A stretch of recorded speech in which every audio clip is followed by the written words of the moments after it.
Notice of public meeting of the City Commission of the City of Brownsville. Pursuant to Chapter 551, Title 5 of the Texas Government Code, the Texas Open Meetings Act, notice is hereby given that the City Commission of the City of Brownsville, Texas, in accordance with Article 5, Section 12 of the Charter of said city, will convene a workshop, an executive session, and a regular meeting on Tuesday, February 21st, 2012 at 5:10 p.m., 5:35 p.m., and 6 p.m. in the Commission Chambers on the second floor of Brownsville City Hall, located at 1001 East Elizabeth Street, Brownsville, Cameron County, Texas. Workshop item A, discussion regarding a Brownsville bike barn.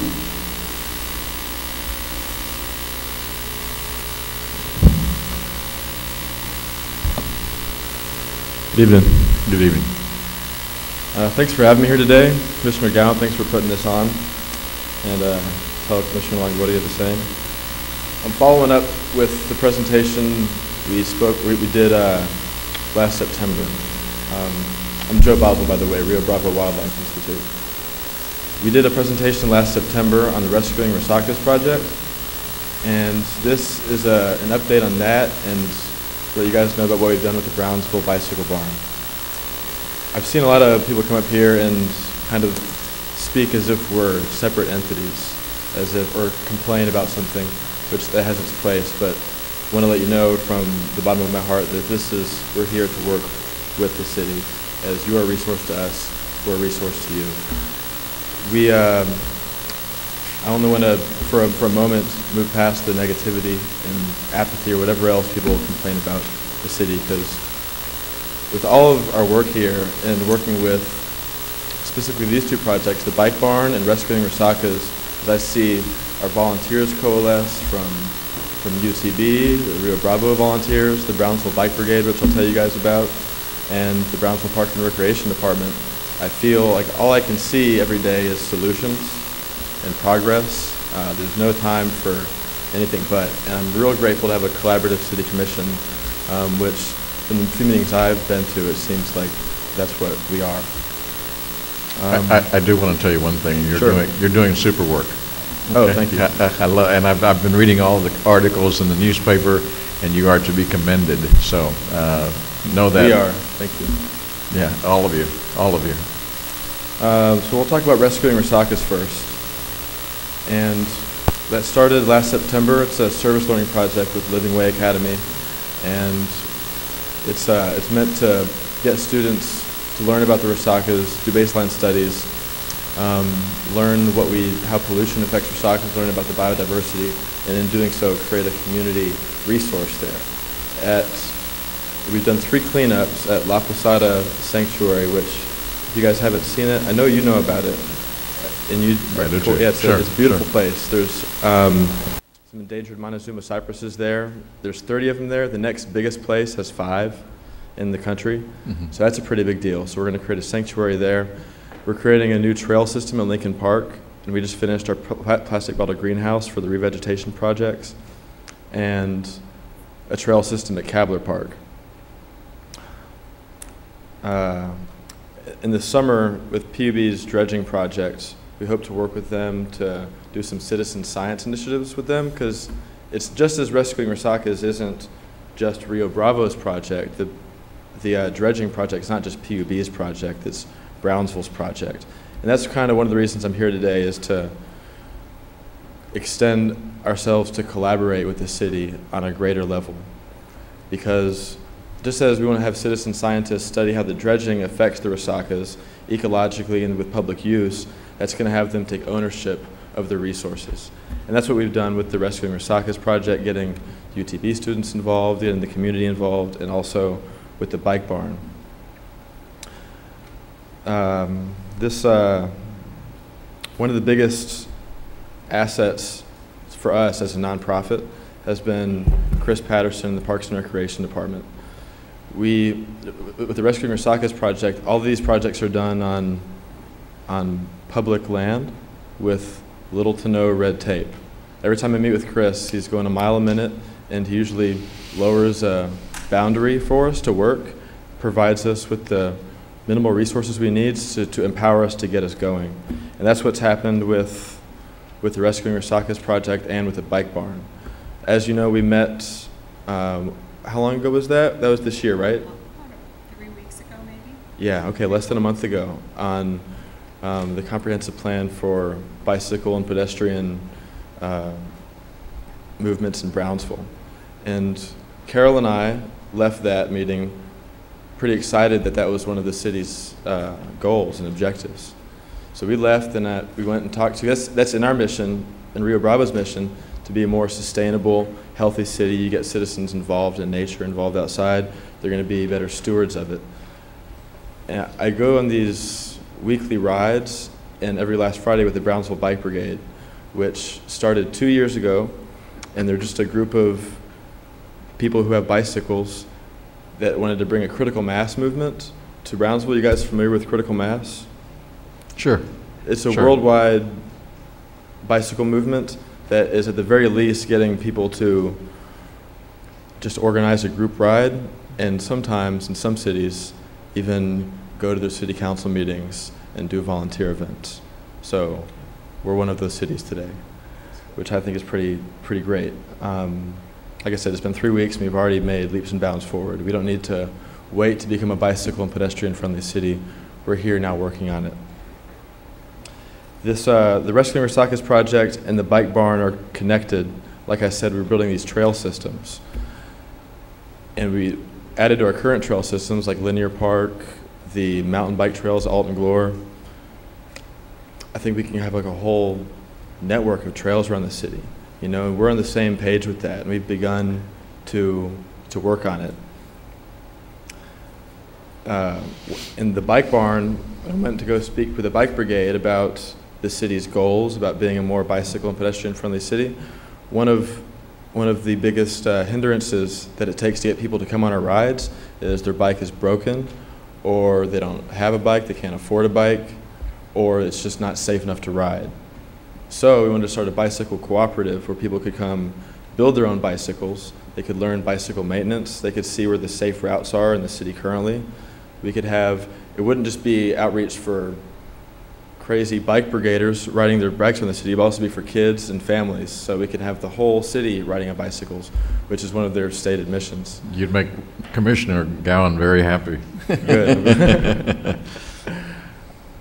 So, and also the build your own bike idea with the bicycle cooperative, we're going to go with a build two, bring home your third. So in your building of the first two bikes, you're going to learn how to take care of your bike. Like we were talking about becoming stewards of your Resacas, of your community, you're going to be really proud of the bike that you built and the fact that you built it yourself. So then those people are going to become leaders of the bicycle movement in Brownsville. And the best part, those two bikes that they built before will be bicycles for public use. So in the future, expect us to collaborate on what to do with those. When we have a big stable of extra bicycles, that'll be a problem I look forward to having. So just as Chris has opened up the door for us and empowered Rio Bravo as a nonprofit, empowered the Bike Brigade as independent citizens who care about having a bicycle-friendly city, that's kind of what I'm reaching out for the City Commission to do, for the City Brownsville leadership. So Joe, just to be specific, if I had a broken bike or bikes and I didn't want to just throw them in the trash, I could take the parts and give them to the Bike Barn if I so chose. Yes, you could Correct? donate them to the Bike Barn. And right? then those pieces can be used to refurbish or build another bike. And then if I went to the Bike Barn and said I want to volunteer my time and participated in building or refurbishing two bikes, then the third bike I get to take. Exactly right. Correct? Yeah, the donating of parts doesn't lead to you getting a new bike. Exactly, the volunteer hours and the building of two bikes, refurbishing of two bikes, is what gets you the bike. And as far as going, if your bike is broken, then that's just going there and using the free resource. And we're going to reach out to different bike shops. I'm a very amateur bicycle mechanic, but I'll be there, you know. And so it's just, it'll be a resource for people to go and fix their bikes. So if you're a parent, let's say, and you can't afford to buy all of your children a bike or even one of your children a bike, you can go and volunteer your time there, and that may be a way that you can provide a bike or bikes for your children. Most definitely. We'll be building, kids' bikes too, all across the board. Okay. And another thing I wanted to discuss was what are some of the problems I've noticed? There's no way to get from Southmost to UTV, for instance, safely. There are a couple of corridors that aren't yet complete. There's nowhere to there's nowhere to park your bicycles downtown. What are some ways that we can work together in that? Because like I said, we took it upon ourselves to start the bike board. We want to continue on this momentum. And everything we do, we get more and more people involved.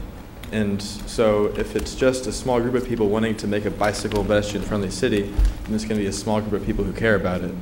But every forward momentum we take, if you empower us to, let's say, make a bike lane or install the bicycle racks ourselves, we're going to be reaching it. Because we're going to be very proud of it. And we're going to reach out, let everyone know that we're doing it, and that we're doing it with the city. So what kind of things are we doing as far as bike racks downtown, bike lanes, pedestrian right-of-ways, things of that nature? Yeah, Joe, again, I think you've got a receptive audience with this commission. I actually went to talk to Terry at Bicycle World when Rose was talking about all the bike trails, and to see how we could very inexpensively either get the owner of Bicycle World to donate bicycle racks so that we can park our bicycles. And so I think you're hitting on at a great time. And when you talk to me about, we are one as a community, it's music to my ears, because there's no way that we can do anything alone without your help with the Bicycle Brigade. So let it be known throughout Brownsville, shout it out. We're going to bike Brownsville, okay? Aside from fly Brownsville, we're going to bike Brownsville, okay? And I would encourage the commission to take a visit out to the community garden at Lincoln Park that they run. It's pretty cool. It really is cool.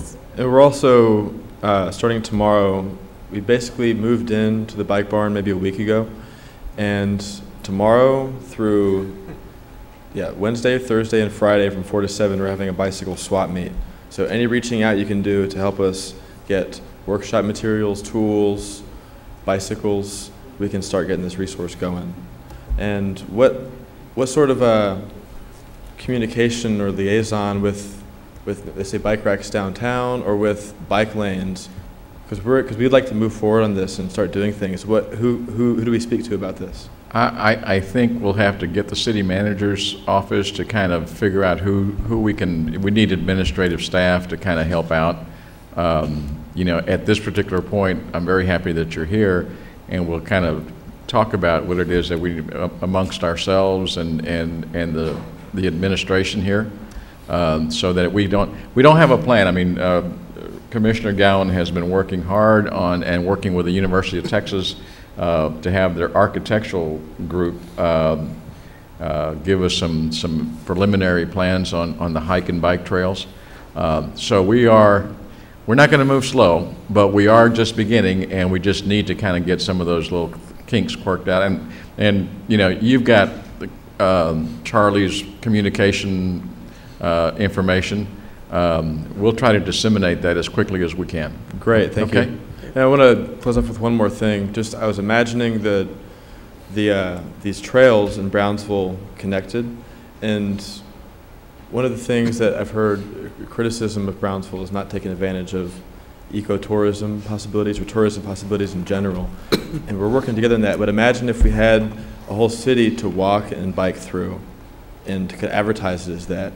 Coming off the back of the Plastic Bag Ban, having a walk and bike city with public bicycles, incredible. It will be incredible, and trust me, when Leader of the Valley. When we're going to tell you that it's going to happen, and I think, Commissioner Longoria? Realistically, as when the plan does come into fruition, take into account that a lot of the times we're going to be intersecting state highways, and so especially by the university, so we do need the time from so much from the state and certain sections from the federal government, the time that we need allocated to be able to do it. But it's a wonderful project. Like I told you, just, like Mayor says, it's not gonna take long, but understand that there are other powers that be that we need to contact to be able to make this a possibility. Yeah, most definitely. And we're here to work.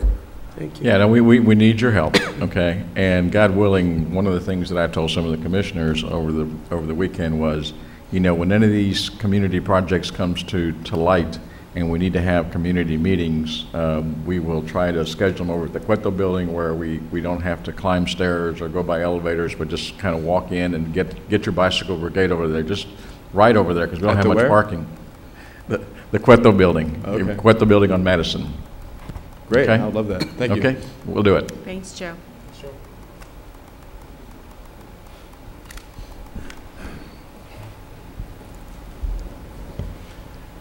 You need 5 minutes to go into executive sessions? Okay. Anybody have any announcements they want to make? As long as, I mean, I like the outfits. Just to take advantage of all the wonderful activities to support Mr. Amigo, Sombrero Fest, Charo Days. They're excellent events that definitely demonstrate the culture and the people of our community. And of course, spend some money, contribute to our sales tax and our hotel occupancy tax so that we can continue to provide additional resources to our residents. Okay. No, I think that when we get into the regular meeting after the executive session, there's probably a few announcements with regards to some of the activities that the Chamber of Commerce has got going. Mr. Amigo, Sombrero Fest. Mr. Amigo should be coming in tomorrow around 2 o'clock in the afternoon. We will have an open house and at the Cueto building tomorrow at about 3:30. Make sure everybody is there. And so I'm sure there's other events that we'll talk about. I'll have every commissioner tell them about their favorite event. Okay? Well, Mayor, the one thing I would just like to emphasize for the viewing audience, and hopefully, I don't know, we run at different times, but, you know, to use extreme caution still. You know, safety first, take care of the children, watch them as you go to Sombrero Fest, as you go to the parades, everything, that you keep an eye on your kids. That's very important. I mean, Charo Days to me is about the children. And it's about keeping these types of festivities and these types of celebrations alive. But first and foremost, we need to take care of our kids. So if everybody would just please keep an eye on their children, keep them safe at all times, so that we can continue to enjoy all the festivities. That's a great message. Thank you, Commissioner.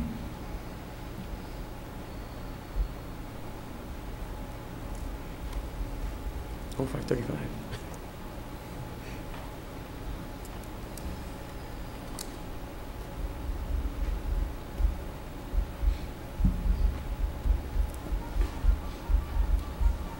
Oh my God, the cavalry's coming. Larry Brown. No Star Wars? Thank you, Larry. Thanks, Larry. I thought you were supposed to be flying Brownsville, not riding into Brownsville.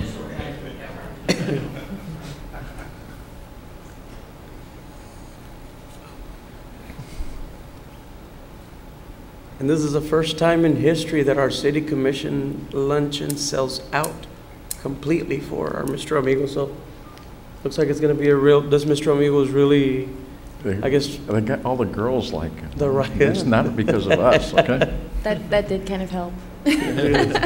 No, but it's good. And besides that, he's the commissioner and I got a chance to visit with him in Mexico City, and he's an excellent fella, just as big a corazon as you'll want to meet. So I think everybody will have a good time. Can we go into? Yes. Can we? Executive session, item A, discussion pursuant to section 551.087 of the Texas Government Code regarding economic development. And executive session, item B, discussion pursuant to section 551.072 of the Texas Government Code regarding properties struck off from and private bids to Cameron County for itself and other taxing jurisdictions from a tax resale held on November 1st, 2011. Do I hear a motion? Motion to move to executive session. Second. All those in favor say aye. Aye. Motion carried.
Estela, if we could have some quiet here. We're going to call the meeting to order, and we'll start with the Pledge of Allegiance. And Michael, I'm going to see if your soccer team would lead us in the Pledge of Allegiance. Would that be good? We all stand up. Y'all started. I pledge Allegiance to the flag of the United States of America and to the republic for which it stands, one nation, under God, indivisible, with liberty and justice for all. Honor the Texas flag. I pledge allegiance to thee, Texas, one state under God, one and indivisible. The invocation will be given by Pastor Juan Morales. Heavenly, precious Father, we come before you this evening giving you thanks for this wonderful country that you have given us, Lord God. And thank you for this great city of Brownsville. Mighty God, as citizens of this city, along with our mayor and the commissioners, mighty God, we come before you according to James chapter 1, verse 5. James chapter 1, verse 2 and 3. Lord God, you have said in thy word that if we ask of wisdom, you will give it to us. And Lord God, now more than ever, we need the wisdom, the knowledge, and the understanding to run the city of Brownsville. And I pray that you will grant us wisdom, knowledge, and understanding to the mayor, to the commissioners, and to all the leaders of the city of Brownsville. Lord God, we pray for this celebration that we are getting ready to celebrate, Charros Days. I pray, Lord God, for peace. I pray that every citizen, Lord God, will have a good time. Mighty God, I pray for the schools, for the BISD, the students, the teachers, principals, superintendent. Lord God, I pray that you will bless them in a mighty way as they perform in this Charros Days in the parade. Mighty God, we love you, we praise you, and we give you all the honor and all the glory. In the name of the Father, the Son, and the Holy Spirit. Amen. Amen. Play ball.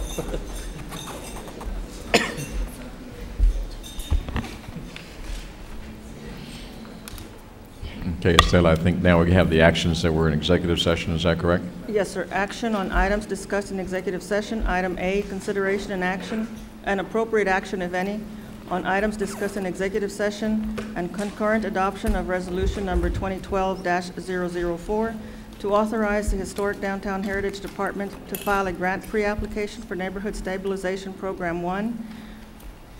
Mayor, I move to advise staff to continue as advised in executive session. Second. All those in favor say aye. Aye. Motion carries. Item B, discussion and possible action on resolution number 2012-007 through resolution number 2011-0118, approving the various bids received from the tax resale held on November the 1st, 2011 for the properties as listed in the agenda. Mayor, I move to approve and to advise Linebarger and Gogan to continue with the final procedure for the sale. All those in favor say aye. Aye. Motion carries. Mayor, going back to item A, do we also need to approve the resolution? It approves it already. Yes. Concurrent adoption already. Is that what the, Concurrent adoption? isn't that what the motion was addressing? Yes, sir. No? It was to allow legal Concurrent. to I'm sorry, proceed. maybe To advise to continue, but with, okay, if it's due to possible action, I move to bring it back into order. Right, and amend your Yeah. motion Yeah, to, I'll second. okay. All those in favor say aye. Aye. Okay, with the amendment. Okay, I move to approve action item A. Okay, we approve action item A. But he's doing that. Mayor's for- report. One more on the vote, Mayor. Huh? We need to redo the vote, so I move to approve. Commissioner Gowan seconds. Okay. All those in favor say aye. Aye. Motion carries. Sorry about that. Okay, we're still on item D? Oh, no, we're done with that one. I'm sorry. No, I think we've got all the action that we need on the items discussed in executive session. Yes, The sir. next thing is the mayor's report. Yes, sir. And I'm going to make just a real brief report because I think this is of some interest to the citizens of Brownsville. We are a member of the United States Conference of Mayors. And while we were in D.C., the Mayor's Institute on City Design was interested in the city of Brownsville and how they were going to go forward in their restoration of the historical downtown area. And so last week I attended a seminar in Birmingham whereby the Mayor's Conference paid for our way to go there and paid for everything in relation thereto. But I wanted we had the help of a gentleman by the name of Steve Lewis who came down here and spoke with the Planning Commission, Planning and Zoning with Ramiro and with Ben and Roland. And he is an architect and a urban planner from Los Angeles. And the whole idea was to go there and to plant the ideas of what it is that we had envisioned for the city. And then we had the help of a lot of there was 6 other mayors. We had the input of all the other mayors as well as 4 other urban planners and architects. And I intend to more fully explore this with the City Commission at a later date. We'll hopefully get a workshop. But it was very instructive, and we're going forward with a lot of the planning, and hopefully it'll come to fruition, and the citizens of Brownsville will get a chance to see the work that this City Commission and the City Manager's Office is doing with regards to restoring the downtown area. That concludes my report. Any commissioners' reports? No, Mayor, I just, real quick, I wanted to thank our City Manager, Charlie Kabler, our Police Chief, Chief Orlando, and our previous chief, Garcia, for working out this issue we had with the taxi drivers and the rotation at the multimodal. You guys did a great job, you and your staff, and I want to thank you because that's in my district, so it was very important to me. Thank you. Very good. Thank you, Mr. Reza. We'll now go to the proclamations. Do you have the proclamations, Miguel?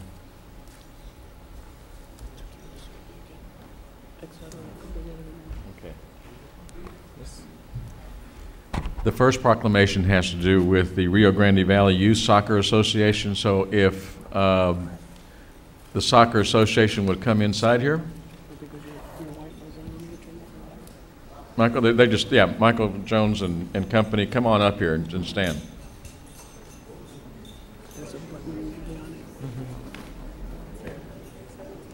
Okay.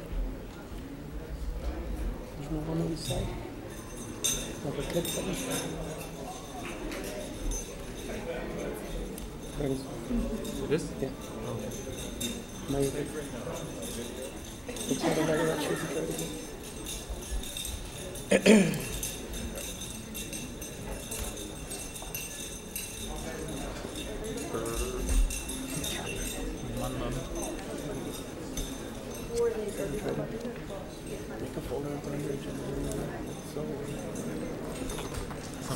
Some of the Edward. Some of them, yeah. No, actually, they're here. These are mine. While these soccer boys are coming through here, let me explain to you that there's some coaches and some parents along with the team, and there are various different groups, age groups, that participated in the championship tournament, and I think these are the Real Madrid. Is that the first ones? Okay, and these are the state champions, the Brownsville Real Madrid. So.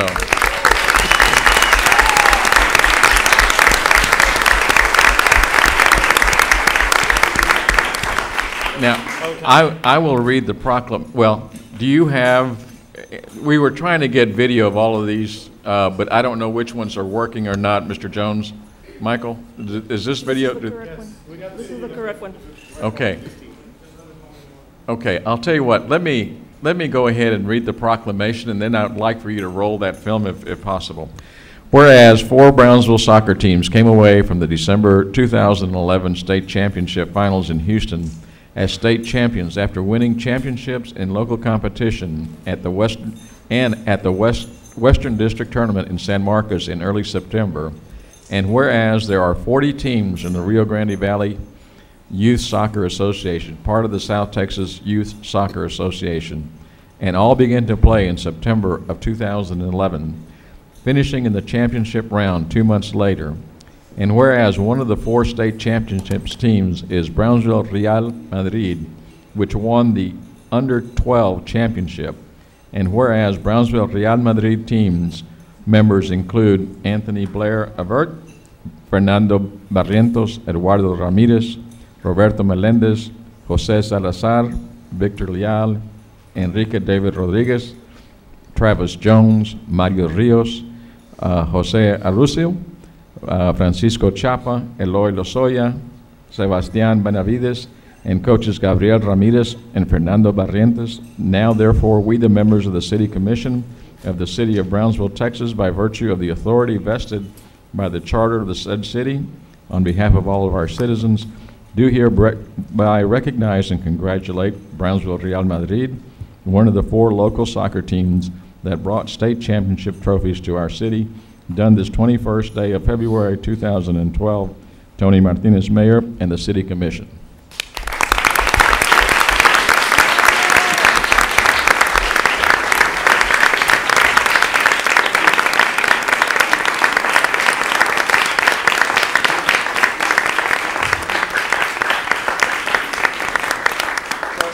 Charlie, why don't we roll? Is this Real Madrid? Yes. Okay.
Thank you, Ben.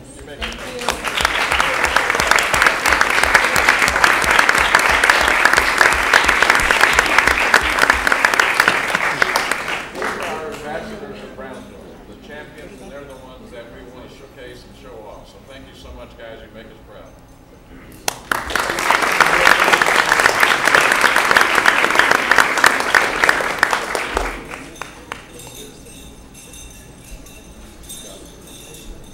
Thank you. Next team, Thank the next you. team. Chris, the next team. Hey, Up Michael, front. now, these are the Barracudas next? The Barracudas. The Barracuda, okay. These are under 11. These are the Barracudas. Does he have it? Wow, that's tough. Go give it to Sam. Give it to Okay, the the- guy in the middle.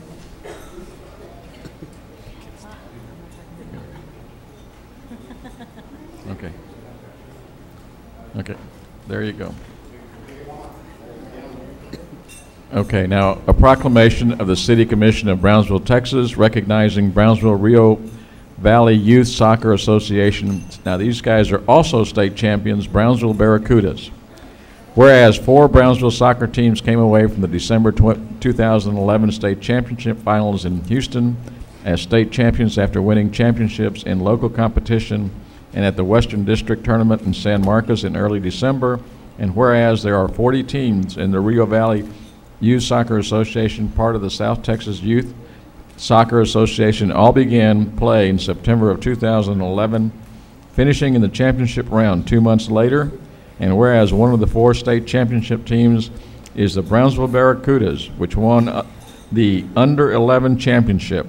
And whereas Brownsville's Barracuda teams members include Israel Baron, Gabriel Garcia, Brian Guevara, Paulino Lopez, Hector Kinder, Gustavo Morales, Jaime Nava, Ives Vasquez, Orlando Sanchez, Javier Chavez, Mariano Lopez, Eduardo Martinez, coaches Jose Chavez, Gustavo Morales, and trainer Fernando Moreno.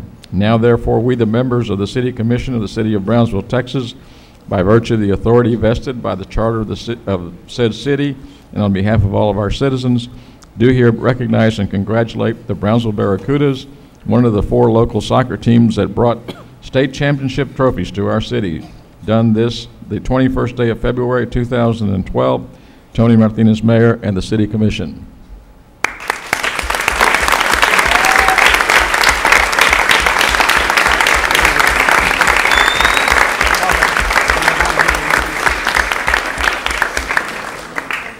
Is there any film on this one? Okay, Barracudas, congratulations. Thank you very much. Okay.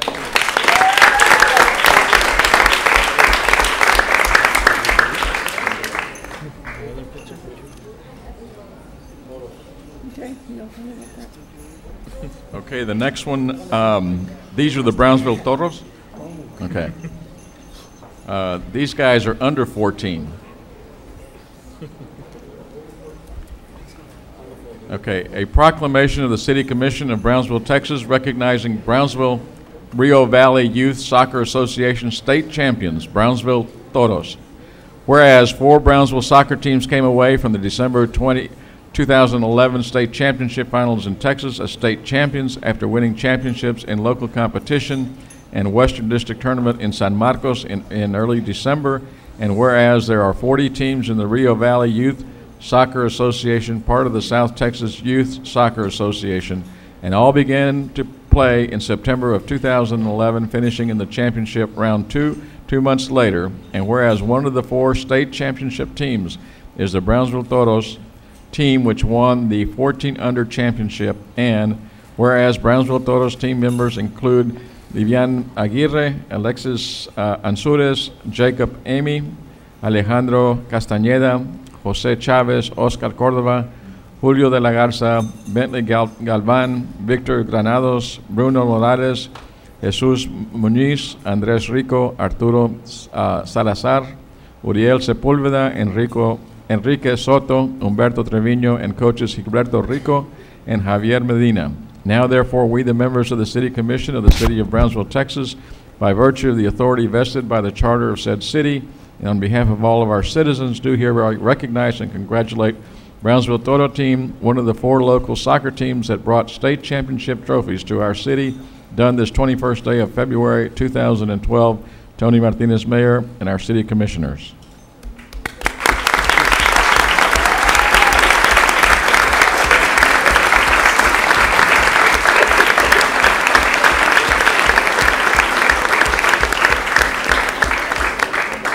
Congratulations, guys. Well done. Good job.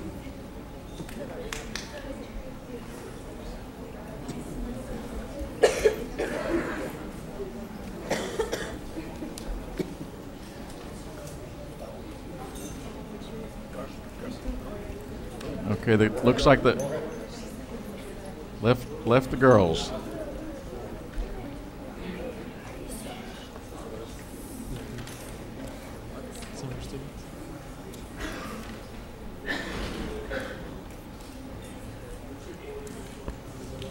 Okay. Get in there. Got a lot of champions here today, Michael. The best of the best, that's what's right.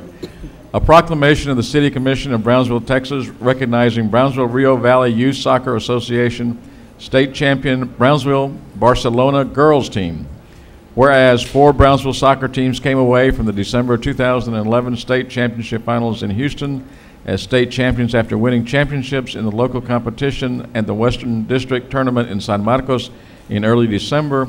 And whereas there are 40 teams in the Rio Valley Youth Soccer Association, part of the South Texas Youth Soccer Association, and all began play in September of 2011, finishing in the championship round 2 months later. And whereas one of the 4 state championship teams is the Brownsville Barcelona girls team, which won the Under 14 championship. And whereas Brownsville Barcelona girls team members include Ashley Ibarra, Nicole Berhart, Annette Marti, Julia Mesa, Paulina Varela, Victoria Vidal, Marisa Chavez, Adrian Davis, Estrella Espinosa, America Garcia, Sofia Matar, Corina Medina, Frida Palomo, Hilda Valdivieso, Itzel Garcia, Andrea Morales, coaches Gustavo A. Morales, Cooper Davis, and trainer Juan Garcia.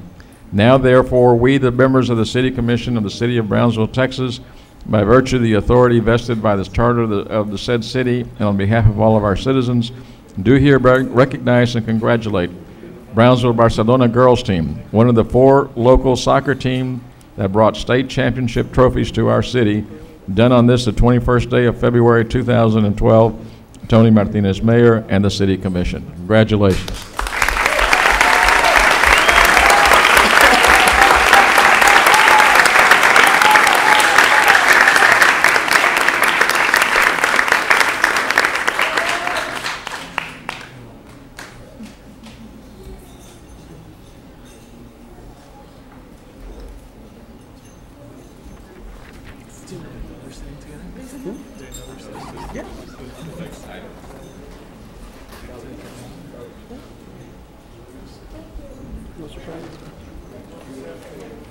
Michael, go ahead, please.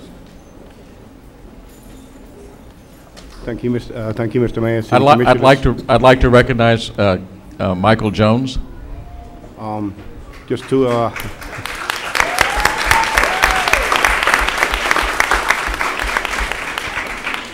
first of all, I do not coach any of these teams. All the credit goes to the coaches, the parents, and the players. My son plays on the Real Madrid team, but I know most of the kids, coaches, and parents here. I'd just like to say that there's something that we missed in Houston. We had 4 first place teams from Brownsville. There was also 2 seconds and 1 third. The gentleman in the Houston Sports Complex, I was speaking to him on the way out. He said, you know, next year we're not allowing Brownsville to come. He was being humorous, he was being generous, he complimented us on our team. And one thing I would like to say here, the hard work and effort, of course, has paid off. But these kids are now 11, 12, 13, 14. Years ago, my son included, these kids used to play against each other. They were 5, 6, and 7 years old and played against each other. Fierce competition at 8 years old. It just shows you what happens when the good things come together. We produce 4 state champions. And I'd like to say thank you very much to the City Commission and the Mayor for allowing us the time to show off our medals. And thank you very much. And once again, to all the coaches, I was asked to coordinate this. It wasn't easy. And just say a few words. So thank you all for your time. Thank you. Thank you all. Thank you for all.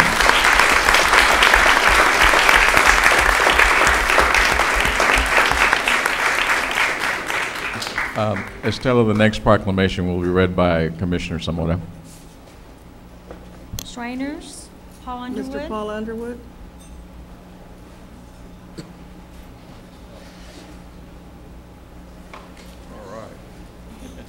Hey.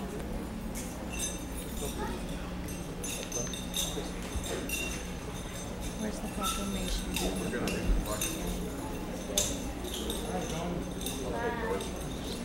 Hello, hi, Melissa. Nice to meet you. Hi. Ready?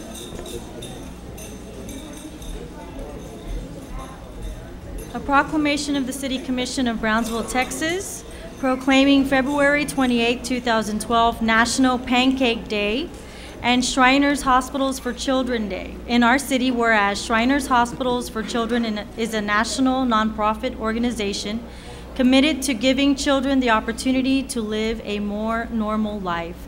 And whereas Shriners Hospitals for Children gives children the opportunity to receive treatment for orthopedic problems, severe burns, and spinal cord injuries, and provides them with a head start in developing a normal life, regardless of the patient's ability to pay. That it is essential to becoming successful and contributing adults, and whereas on February 28, 2012, Shriners Hospitals for Children and the International House of Pancakes will join together to encourage people to donate to Shriners Hospitals for Children activities in our city. Now therefore, we, the members of the City Commission of the City of Brownsville, Texas, by virtue of the authority vested by the charter of said city and on behalf of all our citizens, do hereby declare February 28, 2012 to be National Pancake Day and Shriners Hospital for Children Day, and further encourage all our citizens to support all local efforts for this worthy cause. Done on this, the 28th day of February 2012, signed the Mayor and the City Commission. I'm going to ask you to say a few words up there, but I'm going to introduce the city to George, the president. President George, I happen to be very familiar with your organization, and you all do just beautiful work. So thank you very much. Go ahead. Well, I'm George Yeager, president of the Tipitech Shrine Club here in Brownsville, and I want to thank the mayor, city commissioners, and the city of Brownsville for receiving this. Also, the International House of Pancakes on this one day have intent to raise $2.7 million for the Shriners Hospital organization. So we hope that that'll carry on and go forward. And I think that's all I have to say, Mayor. Okay. Thanks again. Keep up the good work. Thank you, Mayor.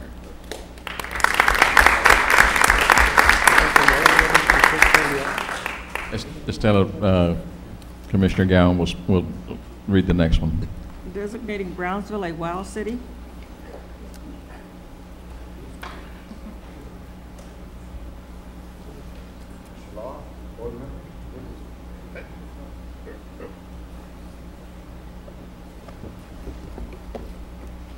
Proclamation of the City Commission of Brownsville declaring February 2012 as Brownsville WOW Month in our city.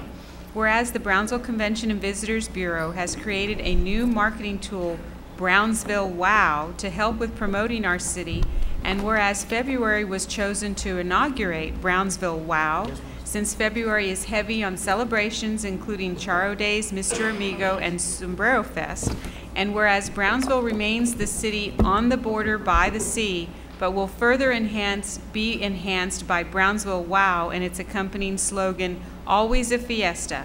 And whereas Always a Fiesta then is more than an advertising tool, it is a way of life. And whereas Brownsville believes in the WOW, Brownsville is WOW. Now therefore, we, the members of the City Commission of the City of Brownsville, Texas, by virtue of the authority vested by the charter of said city and on behalf of our citizens, do hereby declare February 2012 to be Brownsville WOW Month in our city. Done this 21st day of February 2012, the mayor and the city commissioners.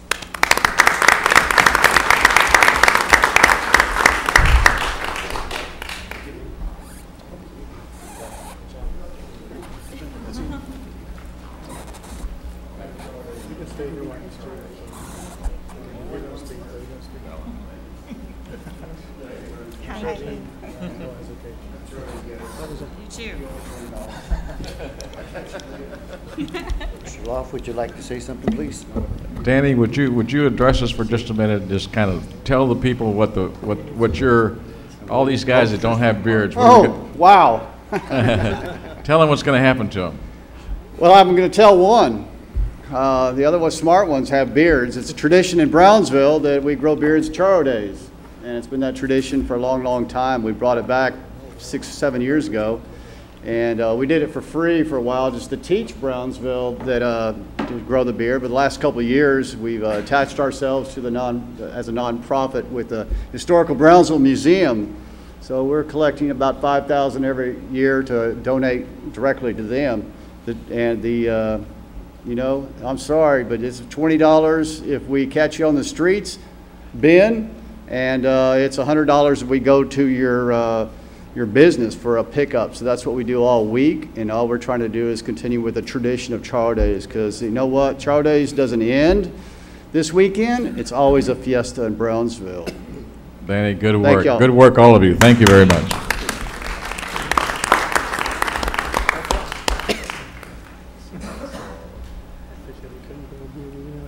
Estella, I think consent items, go ahead. Item 4, consent agenda items A through D. Mayor, I'd like to move out of consent 4A.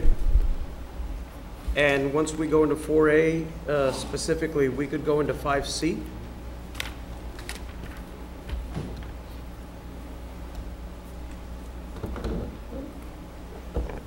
Is the motion to go through 5C through C and D, is that right? Is that the motion? 4A to continue in with the approval of the minutes of the workshop and special meeting on January the 5th, 2012. So you're pulling an item out of the I'm not sure that I'm understanding. I'm going to add item 4A in the current consent agenda items. And once in 4A, I'd like to open 5C, the approval of the minutes of the workshop and special meeting on January the 5th, 2012. Mr. Longoria, I think that would be the following date.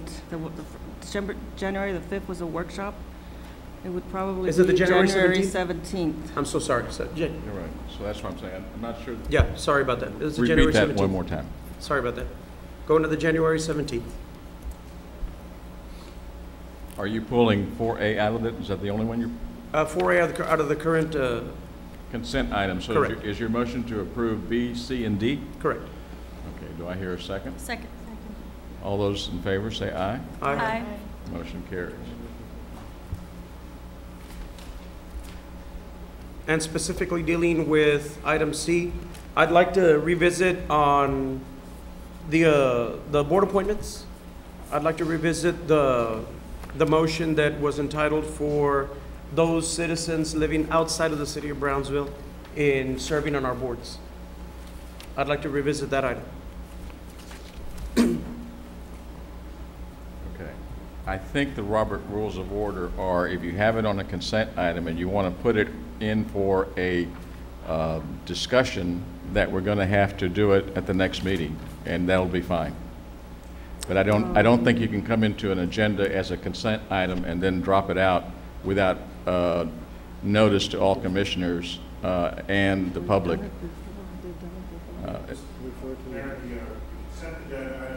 Simply a matter of convenience where there's no objection to approval of the minutes, which is basically a formality. If one of the commissioners wants to revisit a specific issue, the proper thing would be to put it back on the agenda for reconsideration. Yeah, and the reason being that it puts you on notice. I think that's the provision. It's almost like a constitutional, you have to be put on notice as to what's going on. That's not a problem. We'll withdraw it off of the consent item. We'll leave A off, and then Estella will put it on for discussion at the next meeting, okay? Thank you. Public hearings? Public hearing, item number 5, public hearing and action on first reading of ordinance number 2012-1553 to authorize the city manager to abandon and close a portion of a 10-foot utility easement located at Lot 1 and east half of Lot 2, Block 8 of East Brownsville Addition, Section 1, in exchange for retaining a 20-foot utility easement within the same property. Good evening. My name is Eduardo Santillan with the Engineering Department. The intention is to remove the easement presently located under an existing building. All the utilities have been relocated and our department recommends approval to abandon it. This is the old Astorga building. Yes, I think so. Yes. The back portion of it? The back, I believe it's The cement portion of it in the back?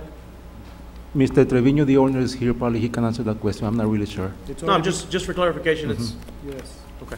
and it's already been done, really, so we're just. Okay. This is a public hearing. Any comments? Okay, I'll entertain a motion. Would close? Second. All those in favor say aye. Aye. Okay, public hearing closed. Go to approve? Second. All those in favor say aye. Motion carries. Thank you. Item 6, public hearing and action on first reading of ordinance number 2012-1554 to extend employee benefits to employees of the Brownsville Community Improvement Corporation, otherwise known as BCIC.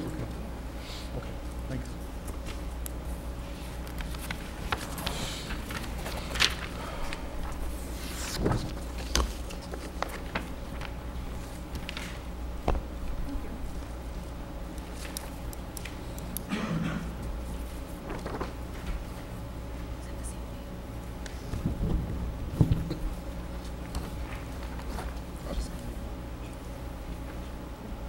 Good morning. Back in November of last year, this City Commission approved a new service agreement with the BCIC, which permitted the BCIC to give the city notice if it intended to privatize certain functions which were being provided under an administrative services contract. And I believe that contract, the vote on that was unanimous. This commission passed that unanimously back in November.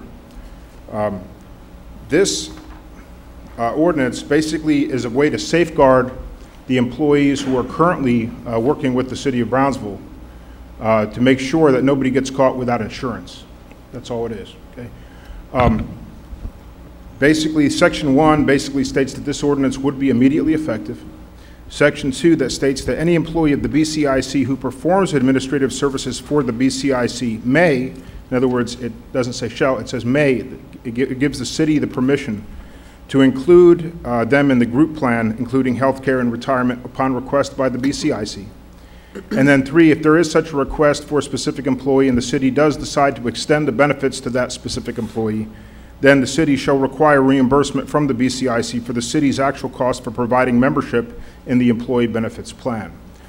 This ordinance is basically in keeping with the service agreement, which was unanimously passed by the City Commission in November of last year, where the BCIC had the right to go to the city and give them notice of intent to privatize a portion or all of the services which were being provided by the city under the administrative services contract, and require reimbursement from the BCIC consistent with state law. That's what the commission approved, and that's what this ordinance is about. This ordinance is simply a way to make sure that the employees, the 1 or 2 or 3 employees, whatever it is that the BCIC decides to privatize, are not caught without insurance benefits. Councilor, we re-entered into an agreement with the BCIC for them to continue. In January, they exercised their right to leave the city, correct? Okay, I don't know what you mean by leave the city. In Well, the other services... words, we received notice from the BCIC board in January after we had renewed our contract with them in November. Okay. We received written notice in January that they were going to be removing themselves from the city, correct? What happened was, in November 1st, there was a workshop, and there were a number of things which were discussed. And one of those things was the service agreement, one was the sports park maintenance agreement, and one was the amendment to the bylaws, all right? And I remember both Dr. Barrera and myself gave a presentation to the City Commission on the changes which were in the service agreement. And one of those changes was the BCIC, under that new agreement, which this commission voted on, had the right to give the city 60 days notice if it intended to privatize a portion of the services. That the city commission, basically the city of Brownsville has been providing administrative services to the BCIC, which the BCIC has been paying for.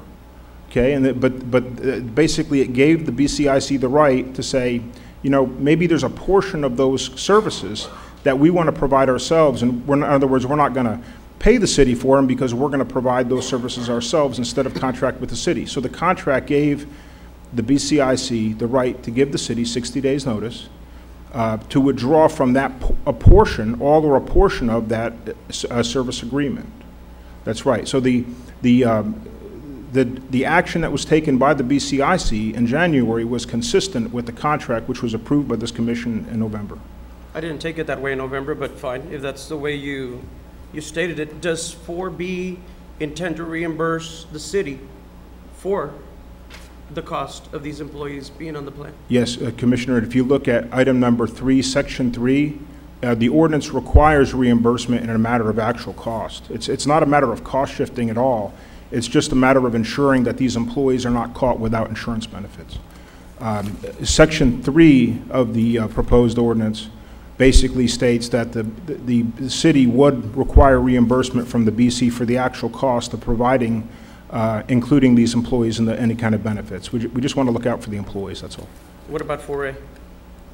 Does 4A currently have any employees in this kind of? First of all, 4A is not on the agenda.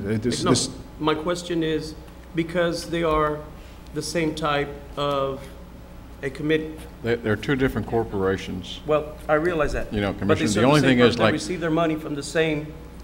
From sales tax From revenue. sales No, tax no, no, I understand. What I'm saying to you is that they're two corporate entities and they have two different bylaws, and I think if we want to discuss, that's what I'm saying, is that if we want to discuss 4A, then we're going to have to put it on the agenda. I hate to be disruptive, but, you know, that's part of what the Texas Government Code talks about is notice. So we're going to discuss some action. This is public hearing for 4B.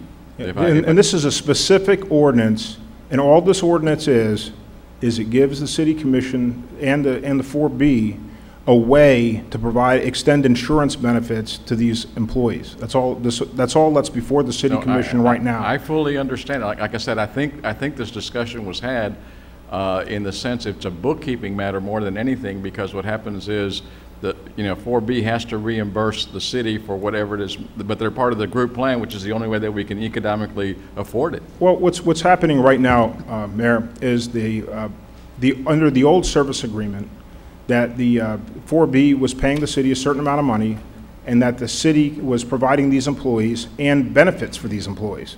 So if one or more employees become employees of 4B, it would allow the city to continue to be able to provide insurance for them, but it would require the 4B to pay the city for the cost of those benefits. So it's not going to cost the city anything. I'm fully. If anybody else would like to discuss it, that's fine. But it's important to point out that this is not an unusual arrangement. In fact, many 4Bs use the same laws to be able to have their own employees, but cover them with insurance and retirement funds within the city. And that's perfectly legal.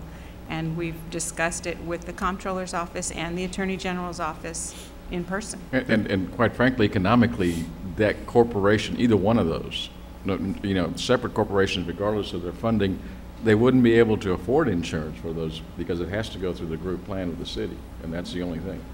What I don't understand is why we are making one employee, which is essentially the executive director, an employee of BCIC, yet we're not doing the same thing for the other employees that were at the sports bar. They're all They're all going to be under BCIC? Yes, ma'am. Okay. Now, I have a question for Estela, because the ordinance that you just provided me with, council, is different than what was in my agenda packet. Yes, sections 2 and 3 were left off. I don't know how that happened. Actually, the ordinance that was put in the packet didn't do anything. It simply said, it had a bunch of preamble. It said it'll be immediately effective, and then it didn't actually do anything. The title on the ordinance was extending the benefits to the city. So obviously, 2 and 3 were inadvertently left off. I'm not sure how that happened. And then essentially, I mean, there are lots of little housekeeping issues, as you guys call it. Shouldn't we also, if we're doing this, shouldn't we be revisiting the contract agreement between the city and BCIC to reflect these changes? That way, if we need to cover any other bases, we can do that. I mean, I don't understand why we're doing it in piecemeal when we really should go back and look at the overall contract between BCIC and the city. Well, Commissioner, you had the opportunity to look at the contract with the BCIC. In fact, you voted for it back in November. I understand that, but this item was not in that contract, and it No, should but be. no, but what was in the contract was a provision that permitted the 4B the ability to withdraw from the service agreement. This is simply a way to provide insurance to those employees, and like I I think told everybody you- agrees that's fair. Like I told you earlier, in November, we agreed, yes, to the contract. We did not know that they were going to. We came back in January, back into session, and we received a letter that 4B is going to, you know, in essence, you know, part ways with the city for their administrative services.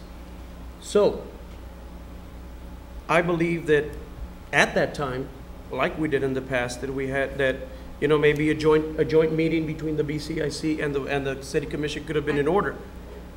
Actually, what was approved in November, correct me if I'm wrong, was allowing the 4B board to basically, if we wanted to make a change, be able to take the existing budget, which we agreed with finance was not going to change because we did not want to put any extra added burden on the city, is that we could take the budget per month, the management budget and all of that, and take it per month, so that if we decided to go private at 6 months or at 8 months or whatever those months were, the city was assured that they were not going to have to go into the general fund to change any of the numbers. And so that's what was agreed on in November. If you didn't understand it, well, that's fine, but we agreed, you all agreed to allow the board to be able to make a month-to-month, or in this case, a 60-day determination to change the setup. I would also point out that originally the director of 4B was employed by 4B. How that changed through time, I don't know. I've never had an answer to that. So in essence, we're also returning to the original setup when 4B began, which is 4B board employs, or corporation rather, employs its administrative team. This is nothing the city hasn't done before, and this is nothing other cities haven't done. The thing is, there's different ways that different cities provide administrative services to the 4B. Some 4Bs provide them internally, some provide them with a contract with the city. It just depends on the city and how it chooses to do it. I mean, I think what's important, commissioners, that the only thing here, you know, and I realize there may be some issues in different points of opinion. I think that I thought it was clear back in November 1st that when we presented this thing that the 4B would have the right to give notice to terminate the contract and privatize some of it. I also think that the only thing that's here on the agenda is a provision that allows insurance for a couple employees. So their families and they and their families don't have a lapse in insurance coverage. So I think that's what we need to keep in mind, is that's what's on the agenda here today. Well, Council, I do understand that BCIC has the authority to provide 60-day notice, but ultimately the City Commission can say yes or no to accept that notice, because we do have direct oversight as per government statute over BCIC. That's what you voted on in November. Yeah, Commissioner, voted on in November. you voted to give the BCIC the right to provide that notice back in November, and you voted. And I have a right now to accept or you know, I think not that accept. the City Commission has budgetary control over vetoing, but I think there's a difference between having certain budgetary control over vetoing certain issues and getting into dictating to the 4B board what the 4B board chooses to do. And that's why there's a different board. Otherwise, you'd have everything decided by the City Commission. And this is still public hearing, so, you know, we can continue with this public hearing, and if anybody else wishes to, I mean, you got any questions of anybody else, or anybody else has got questions, it's time to speak up. I mean, I'd just like to point out to the Commission that this is simply a matter of extending insurance, and that the ordinance requires the city to bill the 4B and the 4B to pay the city for the cost of the benefits. So it's not going to cost the city anything. It's not an extra cost to the city. It's not an extra cost to 4B. It's just changing employers. Instead of here, it's here. and benefits stay the same, because we didn't want to burden the people that are employed by 4B or the city in its budgetary process by changing our numbers midstream. That's all it is. It's simply shifting employers. Mr. Kabler, when I came into office in 2003, and I met Dr. Barrera was an employee of the city. Now, since its inception, do you know at what point Dr. Barrera was, or that her position belonged to the 4B? Because for as long as I've known, she was an employee of the city of Brownsville working for the 4B. About the time that I came into the city I left the police department, came to the city, they were going through the process of hiring and the 4B was evolving during that time. My recollection is that the 4B did the interviews and made the selection process, but my understanding has always been that she and the employees of 4B were part of the city employment. That's not what Human Resources told Jeff Johnson. No, that's my recollection, Commissioner. I'm just concerned about I understand exercising, providing the benefits to those BCIC employees, but will they still be the same employees? And what happens with all these changes, and what happens to those individuals who have been working all these years with BCIC? Do they go back and they still have an opportunity to stay and remain with the city? Yes, they do. They can apply for the jobs that have been open. Oh, so they have to reapply for new jobs? In keeping with a new job that's posted, it's open to the public. So they were initially city employees, then they were then responsible for BCIC. Now they go back and they have to reapply for city jobs. It just does not sound fair. Hang on, I don't know that any decision by the BCIC as to who would be hired has been made yet, okay? But it's been advertised. Right, but we don't know at this point whether one or more or all would be rehired. We know they're going through an interview process, so I think it's a little premature to second guess what. Council, I don't mean to interrupt anybody, but we have to stick to the agenda as what the items are pertaining to. We're going beyond that, and I'm happy to visit all those if we put them on the agenda. But it's not, the only thing that's on the agenda is, if we want to read it, is regarding the employee benefits to the employees of the Brownsville Community Improvement Corporation. And I love the discussion. The problem is that when we put something on the agenda, it's for the purposes of notice. So when you go a far afield from what's on the agenda, then we're going to create problems. No, Mayor, that's correct. The only thing on the agenda is providing the benefits. If you would stick strictly to the questions with regarding to the employee benefits, I think that's all that's on the table. Okay. That's correct. Not a problem. I move to table this item to the next meeting, and we'll announce to the city secretary some items that we would like to bring back pertaining to this and other issues at the next meeting. I'll second that. Move to close public hearing first. Yeah, that's what I'm saying. Public hearing comes first. Is there any other public hearing? We have to have a motion to close public hearing. Second. Second. All those in favor say aye. Aye. Move to table. Second. All those in favor say aye. Aye. Aye. I think we're going to have to have a head count. To table. Yes. Motion carries. Okay, thank you. Okay. Councilor, I'd like to have a word after the meeting, please. Item number 7. Item number 7, public hearing and action on first reading of ordinance number 2012-235.62 to amend the Code of Ordinances, Chapter 348 Zoning, Article 6 Overlay Districts by amending Section 348-1043B1 Downtown Brownsville Entertainment Overlay District by removing Block 85, Lots 1 through 6 from the Entertainment Overlay District. Honorable Mayor and City Commissioners, we have received a letter from the property owner owning these lots to be removed from the entertainment district. The entertainment district does not allow daycare centers. It's a prohibited use. The applicant would like to have a daycare center or lease to a daycare center at this location. So we ask that this ordinance be amended, the entertainment district ordinance be amended to remove this particular lots. Let me see, what do I, in other words, what's the effect of that removing of that Ye- overlay? Yes, Mayor. These lots are located right in front on Adams Street to the Punic Elementary School.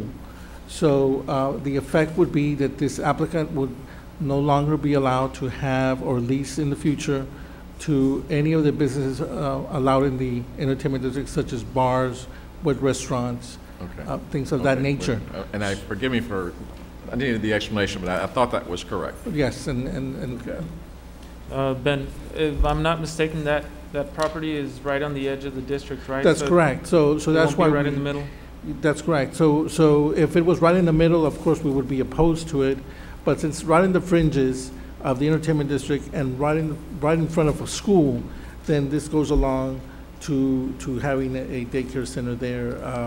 And the applicant understands that she no longer will be able to come in the future and try to apply for a wet zone in that area. So I think it goes hand in hand. I mean, the ordinance was passed for all this area to be an entertainment district, but as we go along and we promote business, we are gonna have to fine tune the ordinance. So this is a fine tuning and it's, I think, a correct thing to do. Okay, this is public hearing. Anybody else have any comment? Would close? Second. All those in favor say aye. Aye. Okay, public hearing is closed. Do I hear a motion to approve? Motion approved. Second. All those in favor say aye. Aye. Motion carries.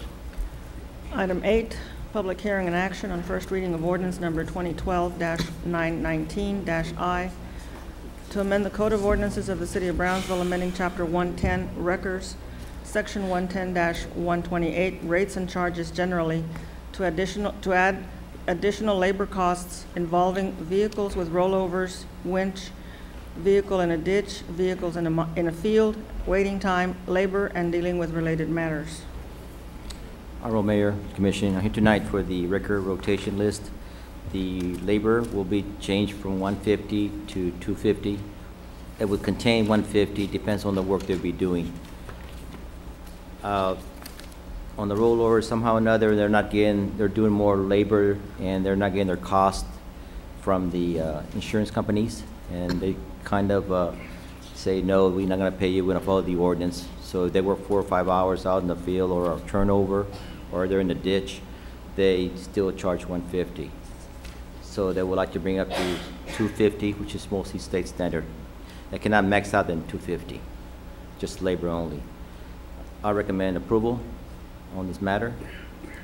Any questions? This is public hearing. Anyone else?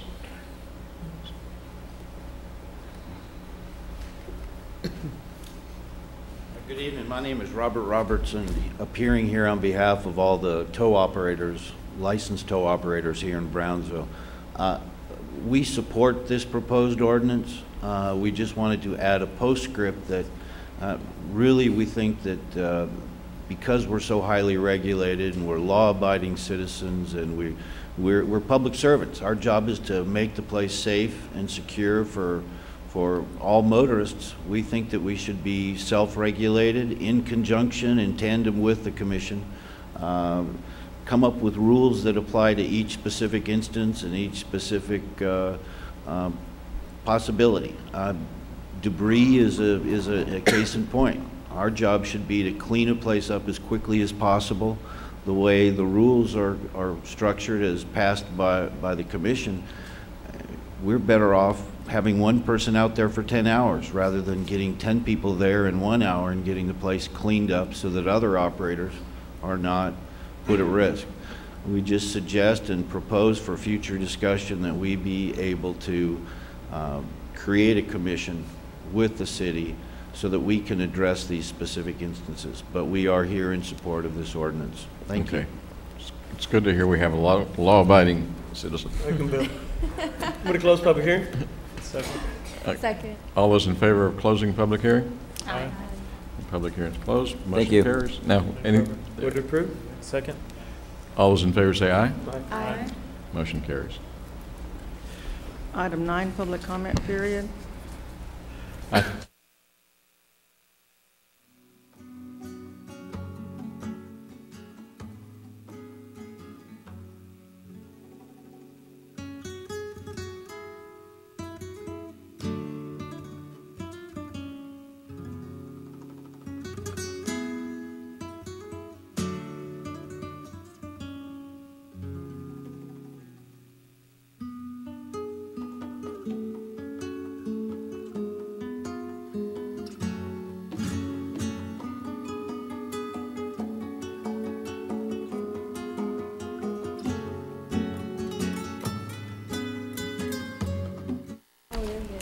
right there.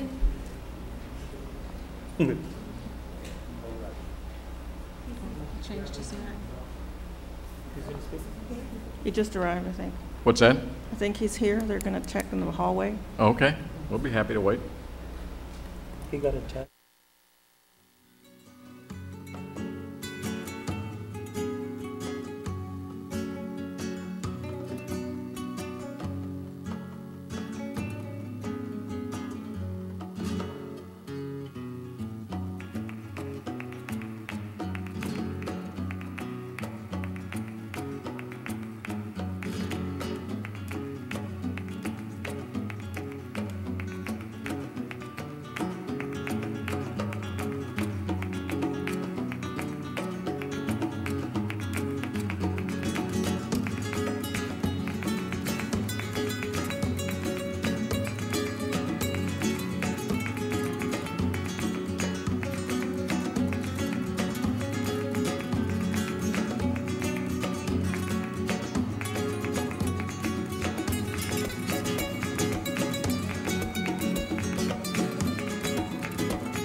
Item 10, consideration and action on resolution number 2011-022 to approve a resolution of the Brownsville Community Improvement Corporation with respect to the issuance of up to $9 million in principal amount of sales tax revenue refunding bonds, Series 2012, to refund a portion of the corporation's outstanding sales tax revenue bonds.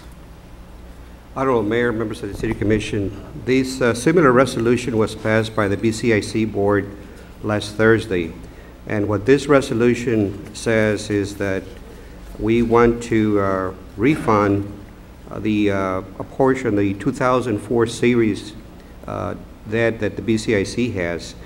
We are right now at one of the all-time interest rate that are very low, that it is a big savings if we can start refunding some of these old bonds. And these are the 2004 series. I will jump on this PowerPoint as fast as I can here. This is a calendar of events regarding the refunding of some of these bonds. On February the 16th, last Thursday, the BCIC adopted their resolution to refinance, but the City Commission needs to stamp the approval, so that's what we're doing tonight, the 21st of February. And we move down that schedule. Of importance would be the March 26th. That's when we have conference calls with the rating agencies. And by the way, the rating agencies, the same rating that the city has, also the BCIC has on their sales tax revenue bonds. Right now the rating for BCIC is a double A minus with Fitch, and a double A3 with Moody's, and an A plus with Standard & Poor's. And as we move down the line on April the 11th, that's when we price the bonds or we sell the bonds, and then we have the closing on May 10th. Moving back to the schedule, assuming that if we would to have sold the bonds last Thursday or refund some of these bonds, we could have had a savings of $405,110, or a percentage savings of 4.5%. Now, The interest rates are move up and down every week, every day.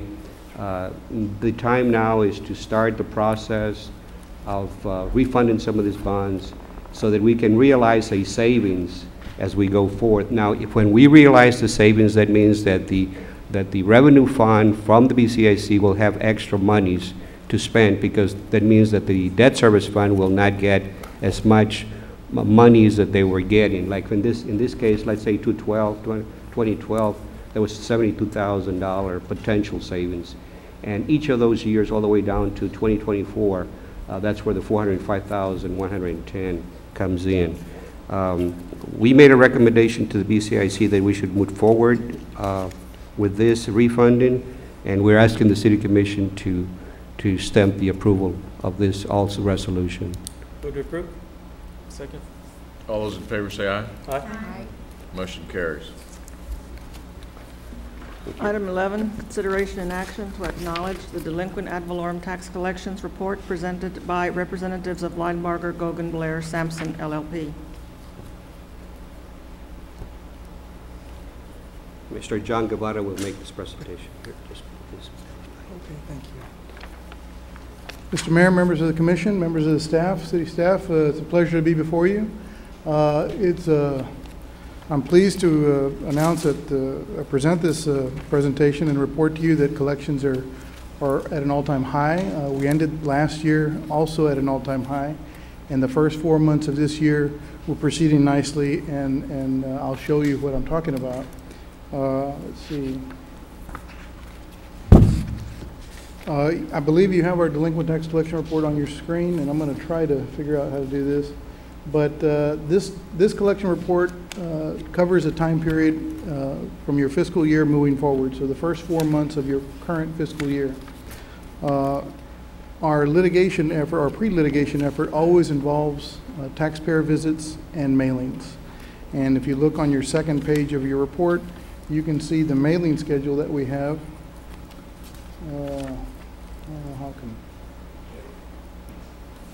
How to scroll down here. There it is. Okay, you see the mailing schedule. The first mailing went out in November. We also had one in December. We had one this month, and we'll continue this aggressive mailing program throughout the rest of the year. What you don't see is we don't have a mailing in October or January, because we don't want our delinquent tax mailing to interfere with your current tax mailing. Your current tax bills usually go out in October, or they always go out in October, and then again in January. And so we want to make sure that your current taxes get paid, so we don't want our delinquent tax mailing to interfere with that. Also, property visits are another big portion of our pre-litigation effort. We want to go out and visit with the taxpayer to see if we can enter into a payment agreements and try to get them to come and visit us as well. In addition to that mailing program and the property inspection program, we have a call center staff that makes outgoing calls and receives incoming calls to try to work with those taxpayers who can't make it into our office. A litigation summary is at the bottom of page 2, and this is what the litigation summary includes. Again, for the first 4 months, we've taken 36 judgments totaling about $86,000. We've had non-suits that have been paid, totaling 63 cases, a little over $113,000. We filed a little over $180,000 that is owed to the city in lawsuits. It's 122 suits. Currently pending in the court system, we have 674 cases totaling just over $1.3 million. The next page shows collections October through January for the last 4 years.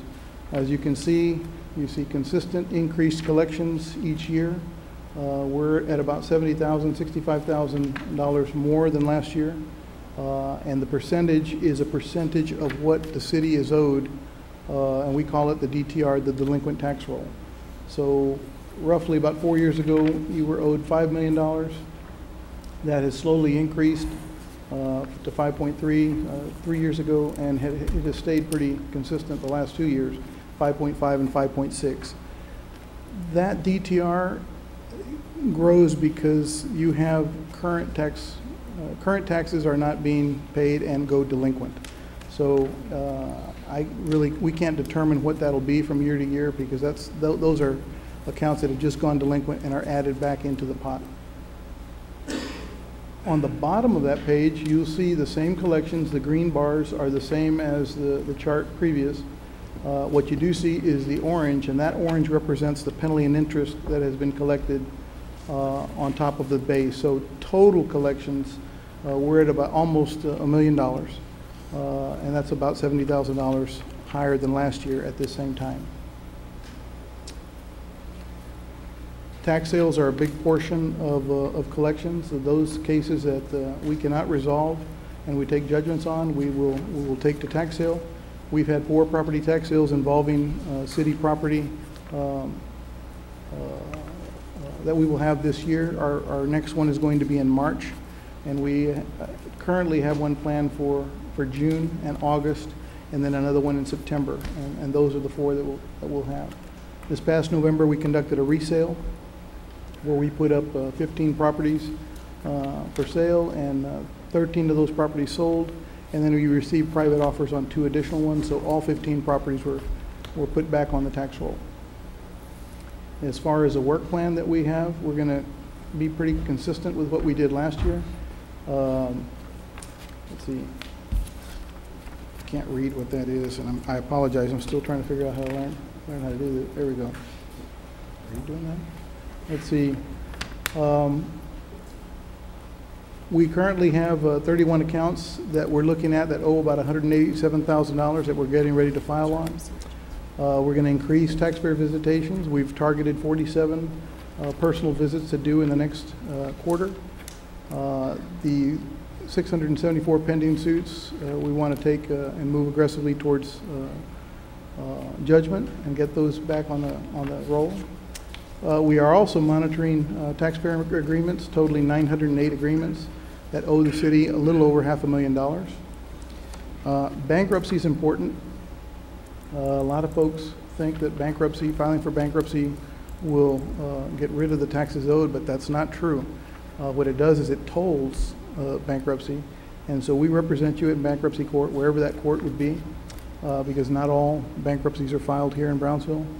They can be filed anywhere in the country, and we represent you anywhere that happens. Currently, we're monitoring 421 accounts in bankruptcy, totaling a little over $380,000. That is our report in a nutshell. At the very end of the report, you see the numbers from last year, how we ended the year. So you could turn to Exhibit A, and you'll see the collections there. With penalty and interest, you did better than you've done in history. You collected $2.5 million compared to $2.4 last year. That's with base, penalty, and interest. And you also will see a litigation summary on the last page, as well as tax sale information for the year on that last page. With that's our report in a nutshell. I'd be glad to answer any questions that you may have. I'd move to approve and acknowledge. Second. All those in favor say aye. Aye. Motion carries. Thank you very much. Thank you, John.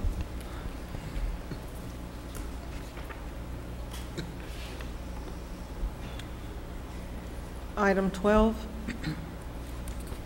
consideration and action to authorize Mr. Charlie Kabler, City Manager, to enter into a memorandum of agreement for mutual aid of emergency medical services for public assistance to provide mutual aid in a pending or actual disaster with the State of Texas Department of State Health Services.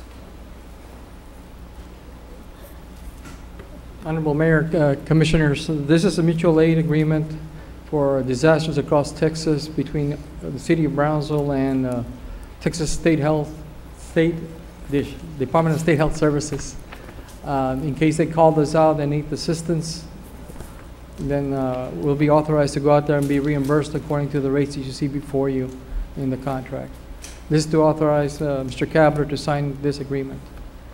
There is a possibility that we may be getting funding if we sign this in regards to getting equipment also donated to the City of Brownsville to help us do this endeavors. Would approve? Second. All those in favor say aye. Aye. Motion carries. Thank you. Item 13, consideration and action on resolution number 2012-023 to authorize the submittal of funding applications to the Lower Rio Grande Valley Development Council for fiscal year 2012-2013 regional solid waste grants that support the efforts of source reduction, recycling projects, educational, and training projects.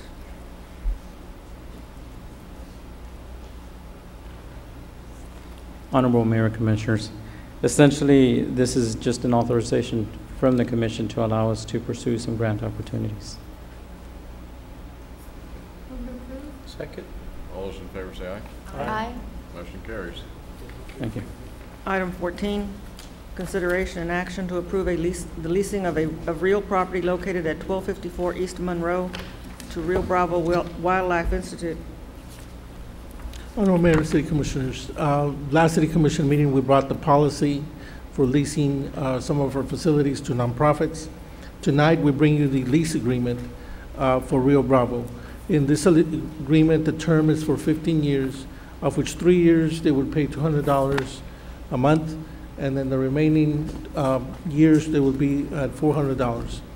As you may know, the Monroe House is dilapidated, it's historical. Their responsibility is to put it back into use at their own expense, and that's why the rent is low at this time. Approximate cost would be between $30,000 and $50,000 to bring that facility up, which they will fundraise. Will they be paying for their PUB bill and all that? No, or? sir. They will be paying for insurance, utilities, and maintenance of that facility. They'll take care of that? Yes. And Ben, do they have a time frame as to when they need to bring the home up to par? After this agreement, there will be a separate agreement that will bring to you for the renovation and of that facility, because we want to make sure that they comply with all of our design guidelines and historical ways of putting the building together. I mean, it has to be restored the way it used to be. So that will be a separate agreement. Tonight is the lease. That we no use forming that agreement if we're not going to entertain a lease with them. But I'm saying, I think which the question was, how long do they have? I'm sorry, I didn't know. The term is for 15 years, Oh, but they to have, fix wait, it up, but they they have 15 years to fix it up? No, sir. The term of the lease. To answer your question, Ms. Zamora, they need to do it within a year's time, because once they get that permit, they have a year to complete that renovation. And are we able to revisit the contract in the event they don't meet the requirements Yes, within that year? there's outs in the contract. Okay. Thank you, Mayor. So you're gonna be bringing up a separate contract so that we can make sure that they hold up their end of the bargain as far as the remodeling goes? That's correct, yes, for the Separate? funding. That would be, this is a lease, but we do want a separate contract for how they're going to spend the money in our facility, and that they agree to all the historical aspects and construction ways of restoring the building. Even though this building is very simple and modest, some of the architectural way it was done is very unique, and we want that to be in place. Some of the wood siding needs to be identical to what is existing and what can be salvaged inside. There's no, like, for example, at that time they used sheetrock, they used planking. So all of that we need to be put in place or to replicate, to find it, or to manufacture it. So we want all of that to be in place. We have commissioned an architect. But there's nothing in here that's going to safeguard us to say that they're going to carry that, because that's going to be. Yeah, I think, Commissioner, what happens is, you know, you got to make sure, Ben, that, and Estela, whatever he's telling us here, that is reduced to writing, and the legal department's got to make sure, we've got to do it subject to the approval of the legal department in conformity with whatever is being passed right here. I think. Right, and the way to go agreement about was it. reviewed by our legal team, but tonight, what's before you is the term and the lease amount. If we do not entertain that term or lease or with them, then there's no use following the other agreement. Well, I just want to make sure that it ties in No, because this is what's enforceable right now, and you have nothing to tie it into them, their obligation to fix up and repair and to remodel according to. And maybe for future reference, Ben, is that we have the form of the lease presented to us at the time of the meeting so that we can take a look at it. But I see no reason, well, I mean, it's up to y'all, guys. I see no reason to table it, but you can do it subject to the approval of, you know, or maybe you want to table it. I don't know. We've tabled this one before. This is a good, we all know that it's a good organization. Yes. We know we want to do this. We know, but the thing is, Ben, I think it would be help all of us assure ourselves if you would bring us the proposed lease. The proposed lease is in the packet. Okay, but does that, I haven't looked at it, to be honest with you, but does it set out all those terms? In section... whatever I saw, I thought it was a different one than well, there's another lease coming up, but there's, in Article 5, repairs, maintenance, and restoration, I'm sorry, I didn't have a page number, but Article 5, the tenant's duty to maintain and repair. So there's a section there.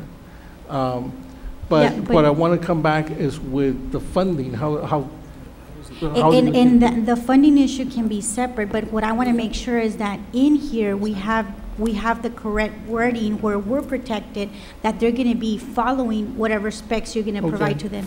Because it leaves it up in the air, and I don't want them to come back in, because this is what we have before us, and this doesn't say anything that they're obligated to repair according to the specs that you're talking about. And additionally, if the building is dilapidated, and they're making renovations, is it safe for occupancy? Right now, no, but that's the goal. They have to get that certificate of occupancy, and that's what we want. I mean, that's what will make them move in or allow them to move into this facility. Okay, what's the pleasure of the commission? Do I hear a motion? And the mayor said, I think I would go with how you're proposing, that we put it, we pass it according to, subject to that wording put in there. Okay. Well, we'll entertain any motion that abides by,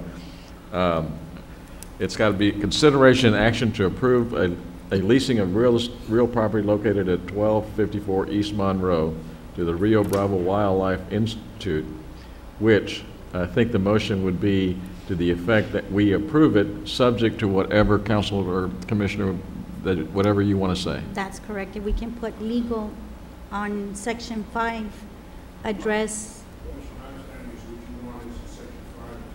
Repairs, maintenance, restoration. You want a provision ensuring that the tenant, when they're pursuant to their obligation to conduct maintenance repair, comply with any standards that the city may set and require of them. Is that correct? Within a year. Within a year, you said? Yes. Yes. Okay, we can do that. Thank you. I'll second. Okay, all those in favor say aye. Aye. Motion carries. We'll get through this, Ben. Thank you very much. Yes, It's a learning process, but yes, it's getting better. It's getting better. And there was no policy and there were no agreements, so No, we're learning. We'll get through this. I mean, like I said, we'll have a little tweaking to do here, that's all. Okay, number 15. Item 15, consideration and action to approve a leasing of real property located at 1301 East Madison Street to United Brownsville. Mayor and City Commissioners, in this particular lease, is basically, this is for the Lucena House, a structure cottage in the Cueto complex of 1,421 square feet. What we hope that the commission approve is a lease to United Brownsville.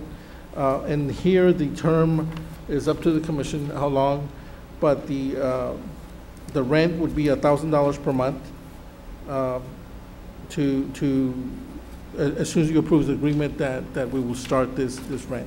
Okay, now I think the question that the commission should have is how big is this house?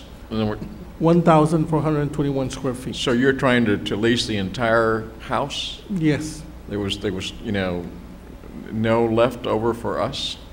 Well, and that's what I do not know, Mayor. And that's what I left the term and beginning date blank, because it could be, we can lease the whole cottage, or we can lease part of the cottage. That's my question. But I don't know that the commission let me just put it to you this way. Mike, who's here, Gonzalez, who is the executive director of United Brownsville, had asked if they were with the Brownsville Economic Development Corporation. Those guys have expanded over there at ITech, and so he was looking for space. And I thought it would be nice that we could get some of our money back that we have to pay into to United Brownsville. But I think the idea was that we would be allowed some space, and I think Commissioner Zamora and Commissioner Villarreal, when I took him over to there, and that's what I was calling about, to see if anybody wanted to go visit. The idea was, Mike, I think we needed a little space, and that's what I was trying to get at, because it would be nice to have this commission to have a place where we can call an office, and that was the idea, right? Right, Yeah, Ben? yes, and then we had also discussed individually, and a couple of us have had some discussion, that we all have different ideas and projects that we envision for that building. And I think the best avenue to take for all of us is to have a workshop. That way we can all present our ideas on what we want to see at the Cueto building, what kind of departments we'd like to see there, you know, just give everyone an opportunity to put all of their ideas on the table, and who knows, maybe someone else might have or envision something better for that building, or maybe there's a partnership that Imagine Brownsville might have with someone else where it would be of most benefit to the city. Yeah, no, I think the whole idea was he's out of a place. He's been looking for a place. We were trying to figure out whether we could accommodate this organization. And by the same token, I think with your department was trying to get, you know, like $12,000 to be paid up front, because I think their Yes. budget already has it. And that was going to help us fund to get maybe some stuff that we needed for the house. But I mean, I don't think the intent was to give up the whole house. Okay. The rent is pretty comparable and to market rents in downtown. The rate of $1,000 is comparable. If we want to subtract 421 square foot, of which will allow 2 office spaces out of that, and the remainder of 1,000 square feet to United Brownsville, they do only have 2 employees. Ben, the city oversees United Brownsville, but the different entities contribute to it.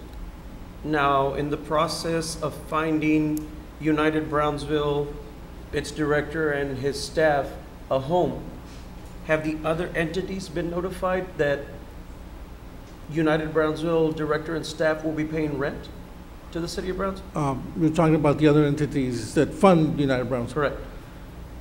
I guess Have they that's a been question for the director, Have they Mr. been- Gonzalez. Okay. Mr. Gonzalez, have the other entities been notified as to the intent of rent being paid out of the money that they contribute? Please take the mic.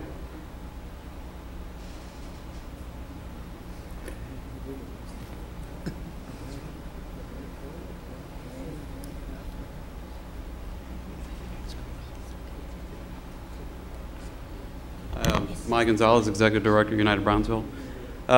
Yes, the other entities have been aware that we do plan to pay rent. It was part of our annual budget that the United Brownsville Board approved at the beginning of our fiscal year. We really found some, we had a few other opportunities as far as leasing. This really seemed like a good fit, especially with the vision that the commission is moving forward on as far as using this as a center to bring ideas together. We've already hosted a few task force meetings there from members of the community. So it's a good ideal spot. And I think long term it will be a good fit for both United Brownsville and the city. Mr. Gonzalez, the size of your staff? It's just myself and one support person. I'm sorry? One support person and myself. Okay. And for 2 people, were you planning, obviously the use of the building, parking spaces thus being available. When Mr. Kabler approached you about housing you at City Plaza, was there a problem with that? Because we do have, since TxDOT did move out of City Plaza, we do have office space available over there, and probably we could get you an even better price. My take on it is because as a voting member of this entity, we contribute to the money that's being used for United Brownsville. Right. Now, indulge me if you will. and this is just my perspective on it and my opinion, my personal opinion on it. United Brownsville was formed after we took a trip to Washington, D.C., and Congressman requested that we have a plan. The plan has been created. Thus, your job is to continue with implementation through the different boards. But $1,000 a month in rent, even though it will be coming back to the city, and we are contributing, what I do not want is friction or questions to be coming up with the other entities, and for this plan or for this concept to be dissolved. I've been here and 2 plans have been dissolved while I've been in office because entities don't agree. And that was the reason for my question as to whether the entities had been approached and knew that you were seeking. Mr. Kabler had told us that, you know, there was space available at City Plaza that could possibly house you and your administrative assistant, probably in keeping you within us, and where we can help you a little bit better instead of $12,000 a year. Right. We did look at the location at City Plaza that Textile had vacated. The only issue on that was it was a fairly large space and a lot more than we actually needed. It had several individual offices and one big common area. But the other thing is we have regular, we have 10 initiatives that we're moving forward. We have over 100 citizens volunteering their time and their expertise to move forward on this. So we're really looking for an ideal spot that would be convenient for them to convene, that had accessible parking and that had access to open conference space. Does it have adequate parking? Yeah, I believe so. We have that. There is parking located just across from the street on there, and there is, even on-street parking is pretty available in that area. But the bigger thing is it's kind of creating a center to where people kind of get used to, that's where we meet, and that's where the ideas get exchanged. As far as the other United Brownsville entities being notified, we had a pretty good lengthy discussion during our last board meeting. Alternatives were reviewed. This amount of $1,000 per month was slotted in the budget. If you all in your grand wisdom decide to cut that rate, we'll be more than happy to oblige that also, or cut the square footage. But yeah, I believe that facility itself facilitates ease of access for people who are volunteering their time. And that's really what this is about. Again, over 100 citizens volunteering their time. We really want to make it as easy as possible for them to meet. And it's, we're tackling issues from wellness, civic engagement, environment. So again, we really think this is an ideal location. I don't want to deviate from what's on the agenda. Do you have we have not had a report from United Brownsville. Do you have in your immediate future a proposed presentation for the City Commission? Yeah, in fact, we did send out invitations. We've kind of changed the structure a little bit of the United Brownsville meetings. We have monthly meetings, but the idea is to have one, every month we have a board meeting, but to follow that up with a public presentation that shows how we're making progress on the plan. So for example, last month we had the Brownsville Public Utility Board. They did a presentation on their Resaca restoration program. And we did send invites to not just the United Brownsville board, but to all the boards of all our entities, and as well as all the task forces. So that's an open invitation. We're going to do that every month so that we can have some real good dialogue. And the key on that one was pretty simple: is even though the Resaca restoration program is a PUB project, it's something that impacts everybody, and it's something that other entities can add projects to really bring benefit to citizens. So that's the type of exchange we need to be having at that level. We're more than happy to come back to the City Commission to have a specific presentation. We have plenty of information to communicate. It's snapping me, so okay. Move along. Thank you, Mike. I mean, sure. The meetings that the United Brownsville has is open to the public. Whoever would like to attend, they're more than welcome to, and they can kind of keep themselves abreast of what everybody else is doing. Okay, thanks. And there is a meeting coming up, Commissioner, where staff, planning department staff, will be presenting at United Brownsville the efforts of a UDC, Unified Development Code, and that will be at the Cueto. And that's important to us. So I think the question about friction with other entities, I think with this presentation, we'll bring everybody together because it's something that you as a commission will have to take the lead because you are the ones that approve development in the city. Through zoning or subdivision matters, you are the ultimate body here. So, so with that, I ask you that please allow us to pursue this lease agreement with United Brownsville because it will be a focal point, a building where we can bring all these entities together. We can bring to this Unified Development Code, which everybody will participate, from a developer or from a private owner, it will come all the way to you through the development because you are the approving body. Parking around the building, Ben, does it belong to the city or is it privately owned? It's privately owned, but our efforts are to pursue and acquiring as much parking as possible. We do have some proposed lease agreements with adjacent property owners that do not want to sell, but they want to lease, and that's fine. With a lease purchase option to where one day we can obtain that property and pursue other two more. And everybody's, I think people are just waiting to see what happens with this facility. And once they know and people go visit and more people start using our building, I think it'll be a win-win for everybody. So with this tonight, I ask you to please allow us to pursue this agreement. If we need to reduce I apologize to the mayor because I know that he did tell me that commissioner office spaces, which I think is ideal, but also Mr. Gonzalez and his staff needs a place to be, and I think this is a place, United Brownsville. I think we need to bring everybody to this building. It's a beautiful facility, and we had a meeting there yesterday, but everybody's in agreement, and once you see it, I guess tomorrow there's a party there. But you'll see it in action tomorrow. Ben, what attracted me to when initially Mr. Gonzalez had been offered space at City Plaza was that we have a conference room on the second floor at City Plaza that is in need of use. And we do have office space, and offices there could be accommodated to the space, fitting a proper director's office. With all due respect, Commissioner, we're not talking about City Plaza. We're talking about a lease over here on Madison Avenue. Correct, Mayor, but there have been options. There have been options as to Mr. Commissioner, we're not talking about options. We're talking about this lease. Now, we either pass it or we don't. And I realize what you're trying to do, but it's not going to work. Thank you very much. Okay. Do I hear a motion? Move to deny. Second. All those in favor say aye. Aye. Do I hear a motion? Motion to approve.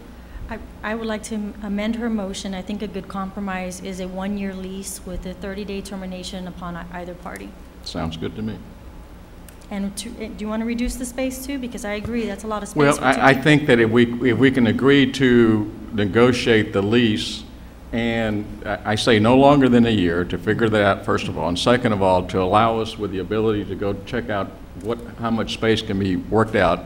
I'm sure Mike could, this is not a bone of contention. This is not something, in other words, this community needs to be united, and it's something that we're all trying to achieve, with perhaps the exception of some people on the commission. But it's not something that it's supposed to be dividing. So we will do that and negotiate the space, and we can bring that back to you all. Yes, and then my bargaining chip is that you come back more regularly and provide updates to us as this commission deserves, because we are a partner in United Brownsville and we deserve to know what's going on without having to attend every meeting. Okay, that sounds fair. Mayor, there's two independent doors that we have addressed. There's two entry points, and the building can easily be divided in two. Sure. I myself thought we were leasing half the building as well. So. I know. We can work that out if everybody is in agreement with the general proposition that we do lease at least a portion of that property for 1 year to United Brownsville. Is that okay for your motion? Yes. Okay. Sorry. Do we hear a second? For the same fee. I'll second that. Okay. All those in favor say aye. Aye. Aye. Motion carries. Just one point. I know the time, I more than anyone know calendars are difficult, but one thing that I like about going to the presentations there is that the other entities are present, so if I have a question, I can ask them, as opposed to them coming here and the other entities are not here. I understand your point about coming here, but it is very valuable to go there, because all those people are there in one place at one time and you can discuss with them. Yeah, but besides that, I think, Mike, most of those presentations have written forms, so if, you know, there's nothing wrong with disseminating all that, and if there's any questions, we'll be happy to try to, you know, visit. I agree, Yeah. and the public also has the right to know what updates there are with United Brownsville. No question about that.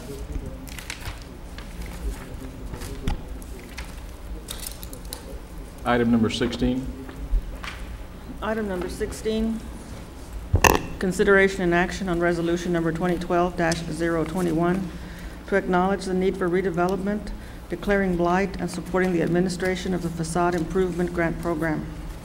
Honorable Mayor and City Commissioners, through this resolution, a requirement for our funding, which is CDBG, that for this facade improvement program, is that we identify the Central Business District as needing,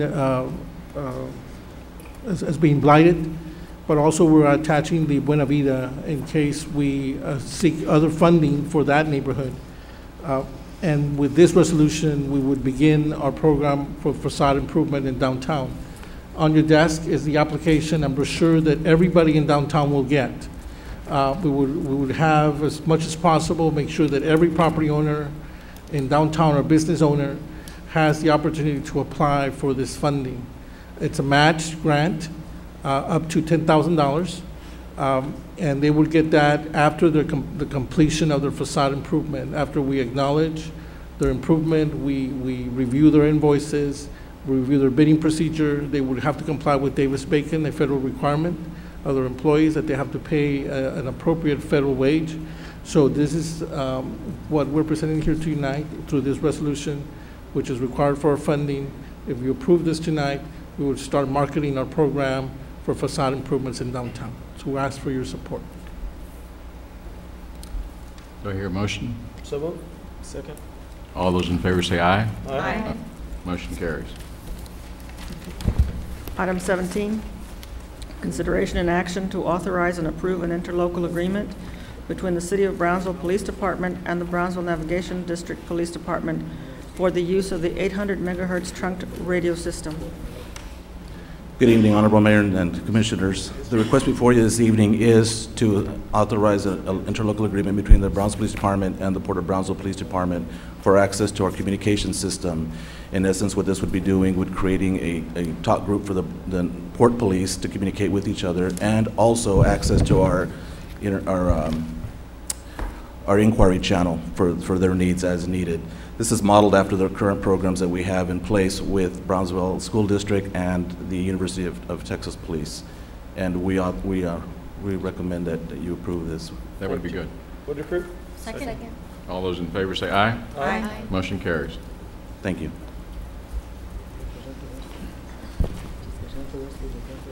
Item 18, consideration and action to award a term contract to multiple contractors for demolition services for the City of Brownsville.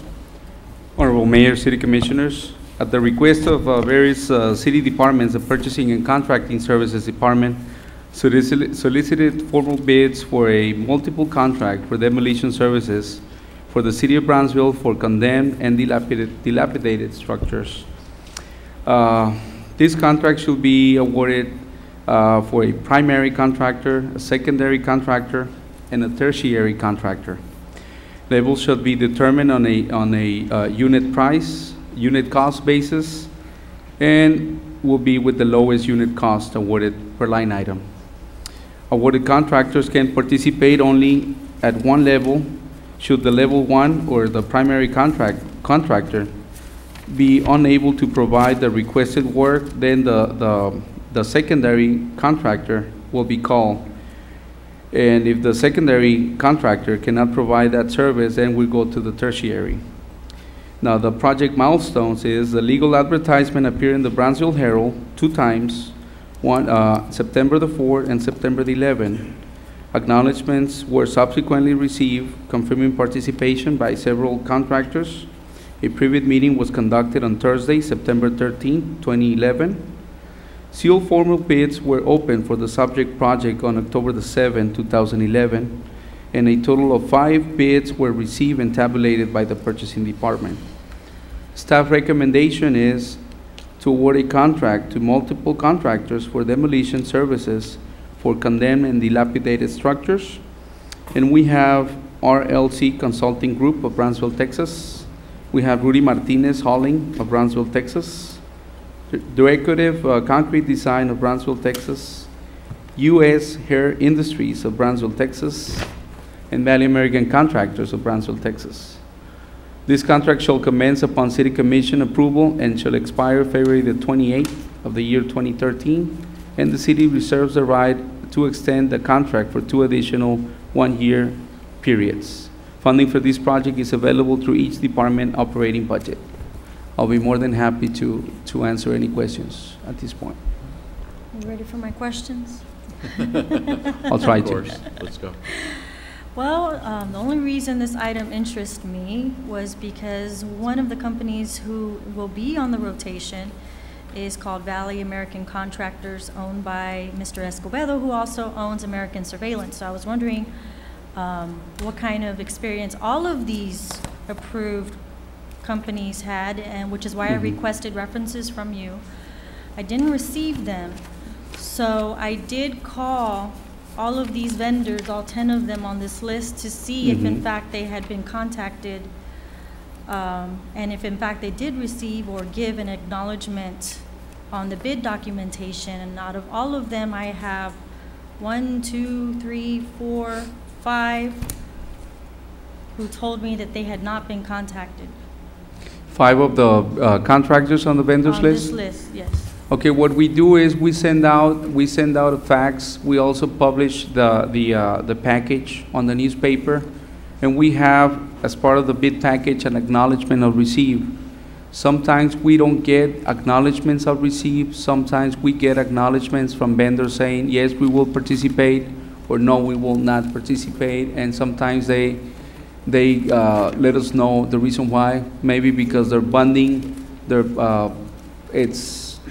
have it with another contract. Sometimes because they're not interested, but sometimes they just don't send us those acknowledgements most of the time. Robert, do you Yes. have any way of verifying within your file that, I mean, in other words, if I'm sending out a bid or I'm sending out a piece of information, at least from my law office, if I want to make sure that someone has received it or I have sent it, I'd send it registered mail or some sort of way of verification. Do you have that in your file?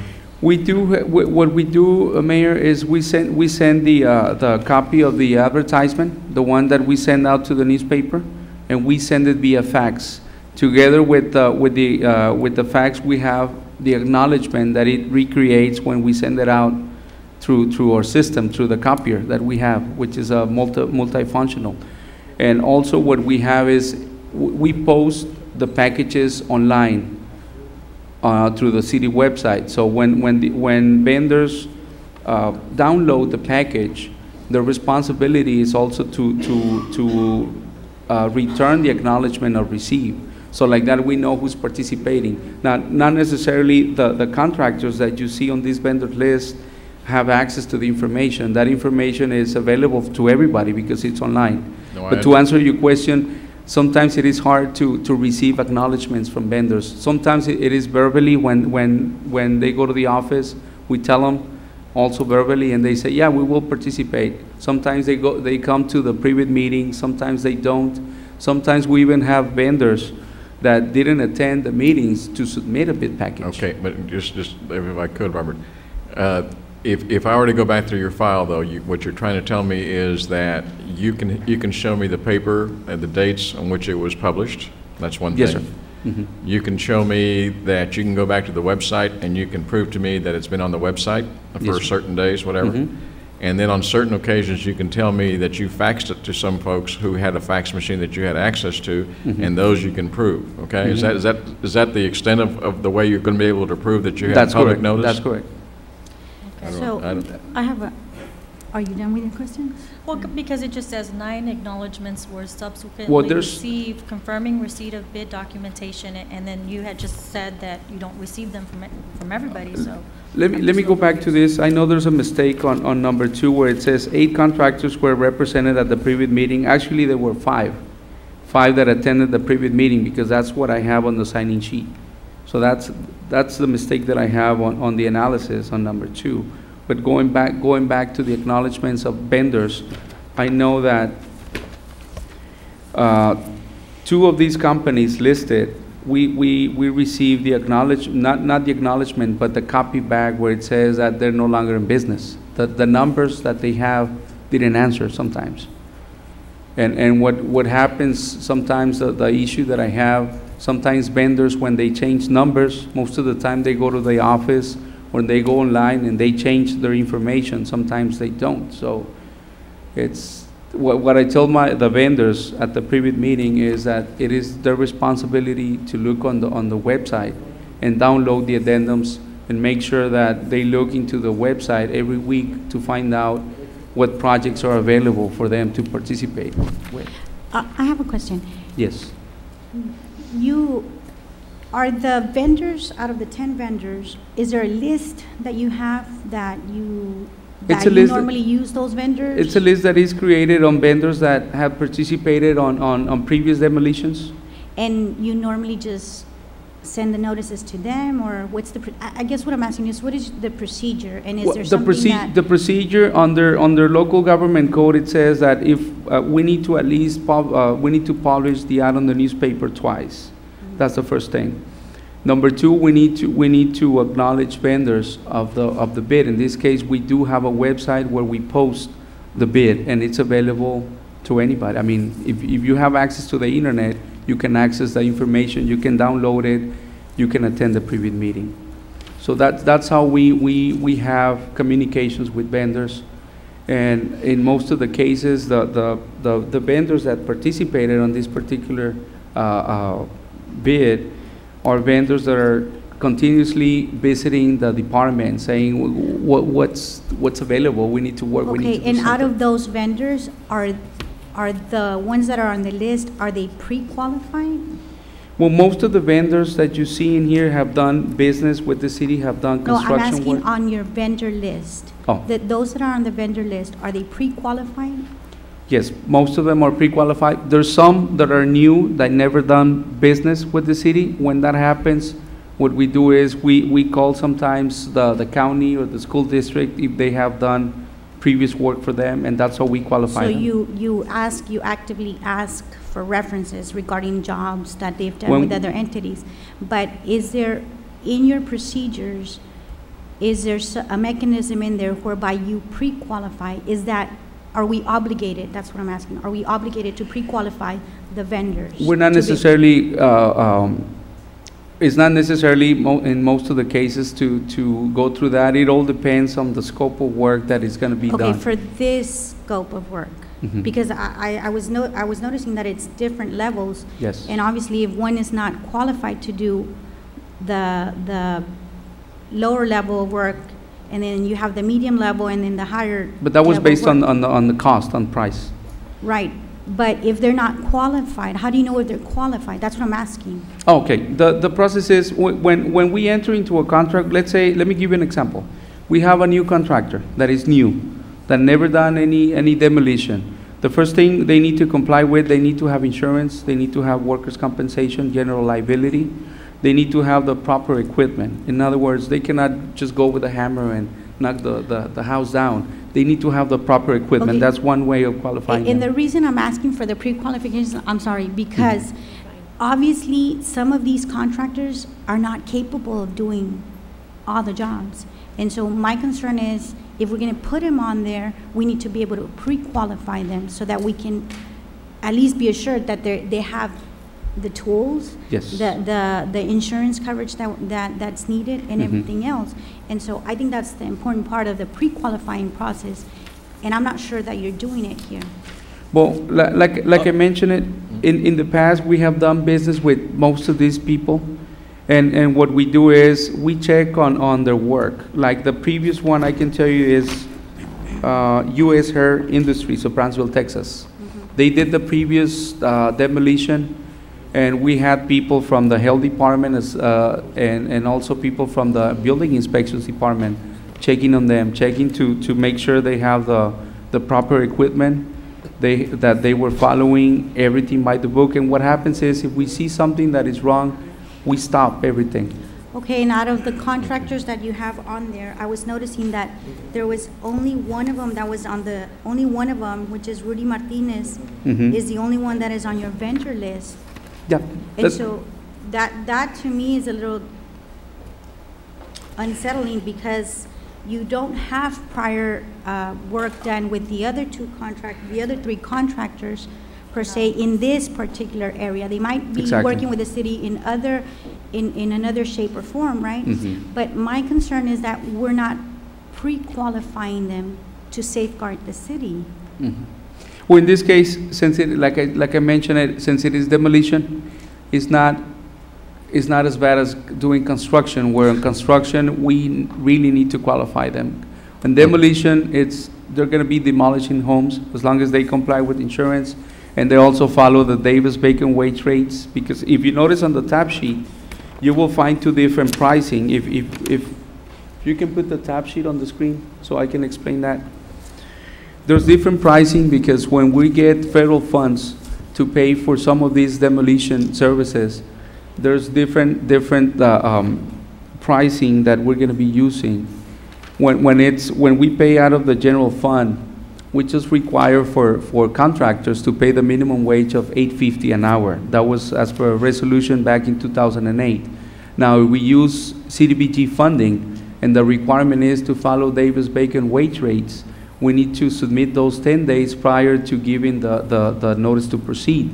Therefore, they need to follow those rates. Not necessarily they have to be the $8.50, but I'm not arguing, and I'm not, my question doesn't go to the rates or what they're charging. My question is qualifying your vendors. That's my question. Are we doing this with these vendors? And if we're not doing that, why are we bypassing that step? Okay. They're qualified based on, they're an established business, they have a business address, they have permits for their business to operate, whether it's in the city of Brownsville or another city. They're bonded. And then they must be able to produce a bond, insurance, if they're going to do any type of work for the city of this nature or any other nature. Once that's done, then they're qualified to do this work. A lot of the advantages we have is they've done this work for us in the past. Well, that's okay. I'm saying that the reason I'm concerned is because I feel we're bypassing your pre-qualification on some of these vendors. And my question is, if you are doing that, where are we getting the authority to do that? Well, some of these contractors. Let me. I don't mean to put a stop to this, but I think that we need to get to the vote as to whether you're going to go forward with these particular contractors if you don't feel comfortable enough, and again, I think what I'm seeing here, with all due respect to everybody in this room, is that there are some procedures that really need to be implemented. Robert, I mean, to be honest with you, we have some challenges and some room to be able to do things in a different way. And I think we all should stay open to that and try to get, and maybe have, you know, so the commissioner, some of you guys that have some questions, is address those issues, and let's figure out how we get a uniform way of doing business, which gives everybody an equal shot, that are qualified, and that we know that the city is well taken care of. Mayor, there was, because of the comment, it's clear that it's a singling out of a contractor, but we need to look at the list. We need to look, when Robert's department goes out for qualifications, he's got to answer to our city manager that answers to us. And there has to be some sort of a fine line in our interference in the process. Of course, you clearly know that when any contractor on this list is bonded, that's what's protecting the city. I'm not disagreeing with you, Commissioner. What I'm saying to you is that it's the process, I think, that these commissioners are concerned with. And I'm not worried about singling out someone. That's something that's beyond the scope. What I'm saying to you is that there ought to be uniform procedures and processes that, yes, we can tell Mr. Kabler. This is what we think is a good practice. And the best practice, I mean, you go to the TML seminars, they are always asking you for the best practice. So, I mean, it's a real easy thing. But I think right now we're going to decide, you know, do I have a Can I just motion? add something, just real quick? The fact that I was given this list and this is what I was making my decision on, and like Commissioner Zamora pointed out that there were several that were disconnected, that makes me feel deceived. I just want to state that for Okay. the record. I feel All right. deceived. Now, is there a motion on this item? That's all I wanted. I'm sorry, I just, Huh? I move the table until we get the Okay. references and the Do I, backup material. do I hear a second on that table? I'll second. Okay, all those in favor of tabling? Aye. Aye. can I just state for the record that politics is politics. The job that this director does and his staff does and our staff does should not reflect these contracts and what the business that we need to get done at the city. Thank you very much, Commissioner. Thank you, Robert. For right now, it's tabled, and Okay, let's sir. visit. I'll be more than happy Yeah, to bring. we'll be happy to visit. This thing, Yeah. everything can work, okay? Okay. Next item. So if you take maybe off of this, that'll be approved. To award a term contract to multiple contractors for purchase, hauling, and delivery of cover soil materials for the city of Brownsville. It is the intent of the City of Brownsville to establish a term contract for the purchase and hauling of cover soil materials for the Public Works Department, Landfill Division, and any other city departments. This term contract will be derived from this solicitation shall be awarded for a total of 4 material suppliers. It's basically the same as the previous one, where we have a primary, a secondary, and a tertiary contractors to provide services. The project milestones are as follows. The legal advertisement appeared in the Brownsville Herald twice and was posted on the city website. A total of 8 contractors and vendors on the list receive an invitation and a package. Acknowledgements were subsequently received. A pre-bid meeting was conducted on January the 26th, 2012, and sealed formal bids were opened for the subject project on February the 7th, 2012. And a total of 4 bids were received and tabulated for City Commission. The recommendation is to award a term contract to multiple contractors for the purchase, hauling, and delivery of cover soil materials for the City of Brownsville to the following contractors: White Wing Ranch of Brownsville, Texas; Decorative Concrete of Brownsville, Texas; Rudy Martinez Hauling Services of Brownsville, Texas; and RML Hauling and Milling Incorporated of Brownsville, Texas. The quality of soils to be used for construction purposes with these materials will be surveyed by the city's contracted professional registered land surveyors, that is under contract as well. And this contract shall commence upon award by City Commission and shall expire February 28, 2013. And the city reserves the right and option to extend the life of the contract for 2 additional 1 year each for the same original prices. Funding for these services will be derived from Fund Number 01-417-779 and Fund Number 44-415-779 for the Landfill Division. Now, for any other special city projects, it will be funded under the department's operating fund. The administration of the Public Works Department concurs with this recommendation, and I'll be more than happy to answer any questions. I see we have the same contract, one of the same contractors here, the Decorative Concrete, on this one as well. Yes, in this case, most of these vendors have done this service for the city previously.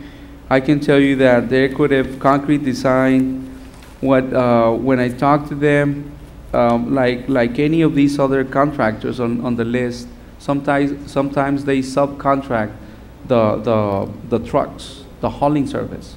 But you got to understand, this is for excavating, for hauling services, and sometimes they go to.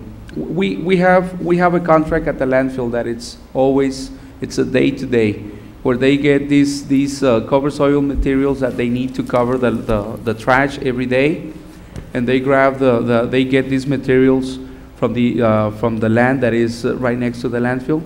But sometimes we have a need to bring materials from other sites and bring it to the landfill, or we need to get materials to other places, like what we did with the golf course, what we did with the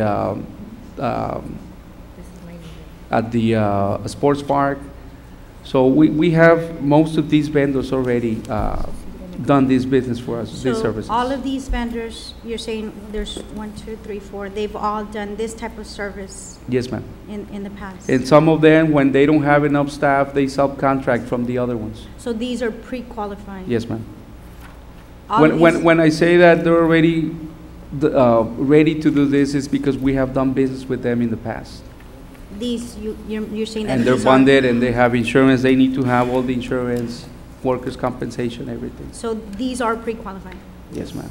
Yes. All they do is The take, all other- they do is carry dirt and take it, for example, to a landfill, which is a must for us. The reason Yeah. I'm asking is the No, no. pre-qualification process, right. and I'm a little, that's why I'm asking the questions. I want to make sure that we're doing the procedures and we're implementing them across the board, uniformly across the board, to avoid any misunderstandings. That's why I'm asking the questions on the different contracts. Commissioner, with all due respect, the only times when we qualify, in this case, vendors, is when it's a professional service, or it's in this case kind of a construction that requires a civil engineering. So for this demolition or for these hauling services, is that really a requirement to qualify vendors? Robert, as long as we yeah, and I think we're getting the gist. You know, these are not really significant, and they're not going to make a great amount of difference in the story of our life. But you know, can we have a motion one way or another? Mayor, I really don't see it, forgive me, but I really don't see a difference between 18 and 19. Well, And in the process- I didn't say there was. No, I'm not saying I'm you just didn't. saying I wouldn't. Yeah. In other I'm not really, in my own personal idea, I'm not really that concerned with 18 or 19, in the sense that I do a lot of work in this kind of field, and I don't see, you know, but I mean, we'll follow the order of what the commission would like to do. I move to approve. We're a team. There's a motion to approve. Do I hear a second? A second. Okay. All those in favor say aye. Aye. I'm going to abstain. Okay. How many, you want to take roll call? Who says? neighbor. Did we get 4? Are you conflicted? Are you conflicted? Approve. Approve, 1, 2, 3, 4? Okay, it passes. Next.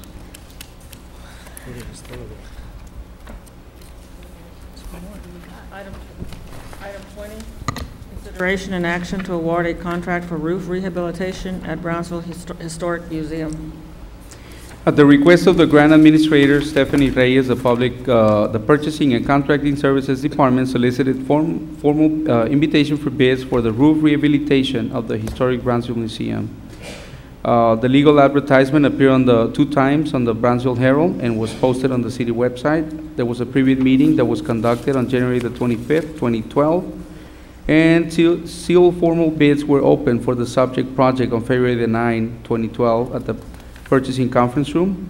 3 bids were received by the Purchasing Department and were tabulated for City Commission review. Staff recommendation is to award a contract for roof rehabilitation at the historic Brownsville Museum to JNN King Roofing of Brownsville, Texas, the low responsible bidder, with a bid amount of $179,500. Completion time for these projects shall be 90 consecutive calendar days. The architect cost estimate for this project was $196,867, which is higher than the recommended bid. That means that the bid came in under the architect's estimated amount. Funding for this project will be derived through the BCIC in the amount of $150,000, and the remaining balance will be paid through the Capital Improvement Fund, account 45-8011-8384. And the administration of the Grants Department concurs with this recommendation. I'll be more than happy to answer any questions. Do I hear a motion? Motion to approve. Second. All those in favor say aye. Aye. Motion carries. Good move. Item 21, consideration and action to award a contract for the purchase, delivery, and installation of a vehicle scale for the Brownsville landfill. At the request of the Public Works Director, Santana Torres, the Purchasing and Contracting Services Department solicited formal bids for the purchase, delivery, and installation of a vehicle scale for the Brownsville landfill. It is the intent of the City of Brownsville Landfill Division to maximize the efficiency of their daily operations due to the increased demand of approximately a 45% increase of traffic over the last 5 years. Constructing a secondary vehicle scale at the landfill will enhance the city's ability to deal with heavy traffic flow, especially in cases of catastrophic events, such as a hurricane.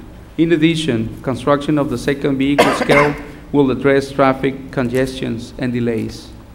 Project milestones are the legal advertisement appeared twice on the Brownsville Herald and was posted on the website. Previous meeting was conducted on November 30th, 2012. And sealed formal bids were opened for the subject project on January the 13th, 2012. We only received one bid for this particular bid for this project. After only receiving one bid from one vendor, the Purchasing and Contracting Services Department solicited invoices from bidders to ensure the cities receive a competitive price. That is called a price analysis. So by comparing the bidder's cost from the suppliers, the city was able to produce a cost analysis, and it is attached to the analysis. The staff recommendation is to award a contract for the purchase, delivery, and installation of a vehicle scale at the Brownsville landfill to Weight and Test Solutions of Brownsville, Texas, the low responsible and responsive bidder, with a bid amount of $81,575. with an alternate number 1 for additional modules in the amount of $12,691.09 for a total bid amount of $94,266.09. Completion time for this project is 60 consecutive calendar days upon the receipt of a notice to proceed, and funding for this contract it's available from the landfill tipping fee, Fund 44-415-942. The administration of the Public Works Department concurs with this recommendation. Motion to approve. Second. All those in favor say aye. Aye. Motion carries. Item 22, consideration and action to award a contract for the purchase, delivery, installation, and training of a fingerprint system for the Brownsville Police Department. Honorable Mayor, City Commission, Jerry Noriega, Assistant Purchasing Director. At the request of Police Department Interim Chief Orlando Rodriguez, the Purchasing and Contract Service Department has solicited a GSA proposal for the subject project. Under Section 791.025, Contracts for Purchase of the Texas Government Code, the bidding requirements has been satisfied by the Texas Local Government Purchasing Cooperative or General Services Administration. The Brownsville Police Department has worked together with Cogent System representatives to develop technical system specifications for a fingerprinting system for the subject project. The project consists of the purchase, delivery, installation, and training of a new fingerprinting system to replace the department's outdated system. Cogent System is a GSA awarded contract under Schedule 70.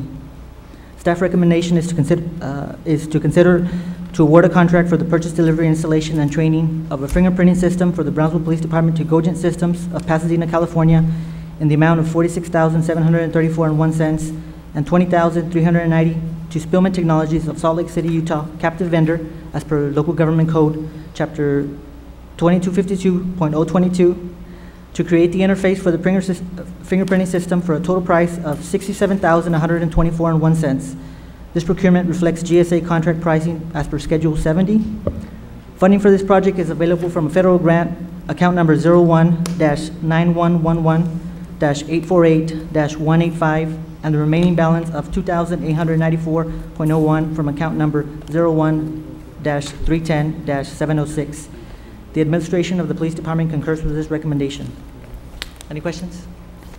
Hear a motion? Motion to approve. Second. All those in favor say aye. Aye. Thank you. Quick question. We have page 7 on here. It says future agenda items, and that threw me off a little bit. Is that just a reminder for a city secretary? Yes. Okay. Yeah, let me tell you where that originated. When I was at the mayor's conference, one of the things that I think a lot of them said was, how do you handle, when you, as opposed to kind of going the Friday before the Tuesday before you come here. And so I had asked Estella, because the mayor of Corpus Christi says, we don't make them action items, we don't make them public hearing items, but we'll tell you what they are ahead of time. So that helps the directors and plan ahead of time and organize their stuff for the following 2 weeks. So that's, you know, that's But how that. basically, we're still conducting business? Same as always. Okay. It just gives you a little bit of notice ahead of time, so in case there's something that we can do and talk about without, you know, any violation of any law. What we talking? Right. Okay. Okay. Move to adjourn? Second. All those in favor say aye. Aye.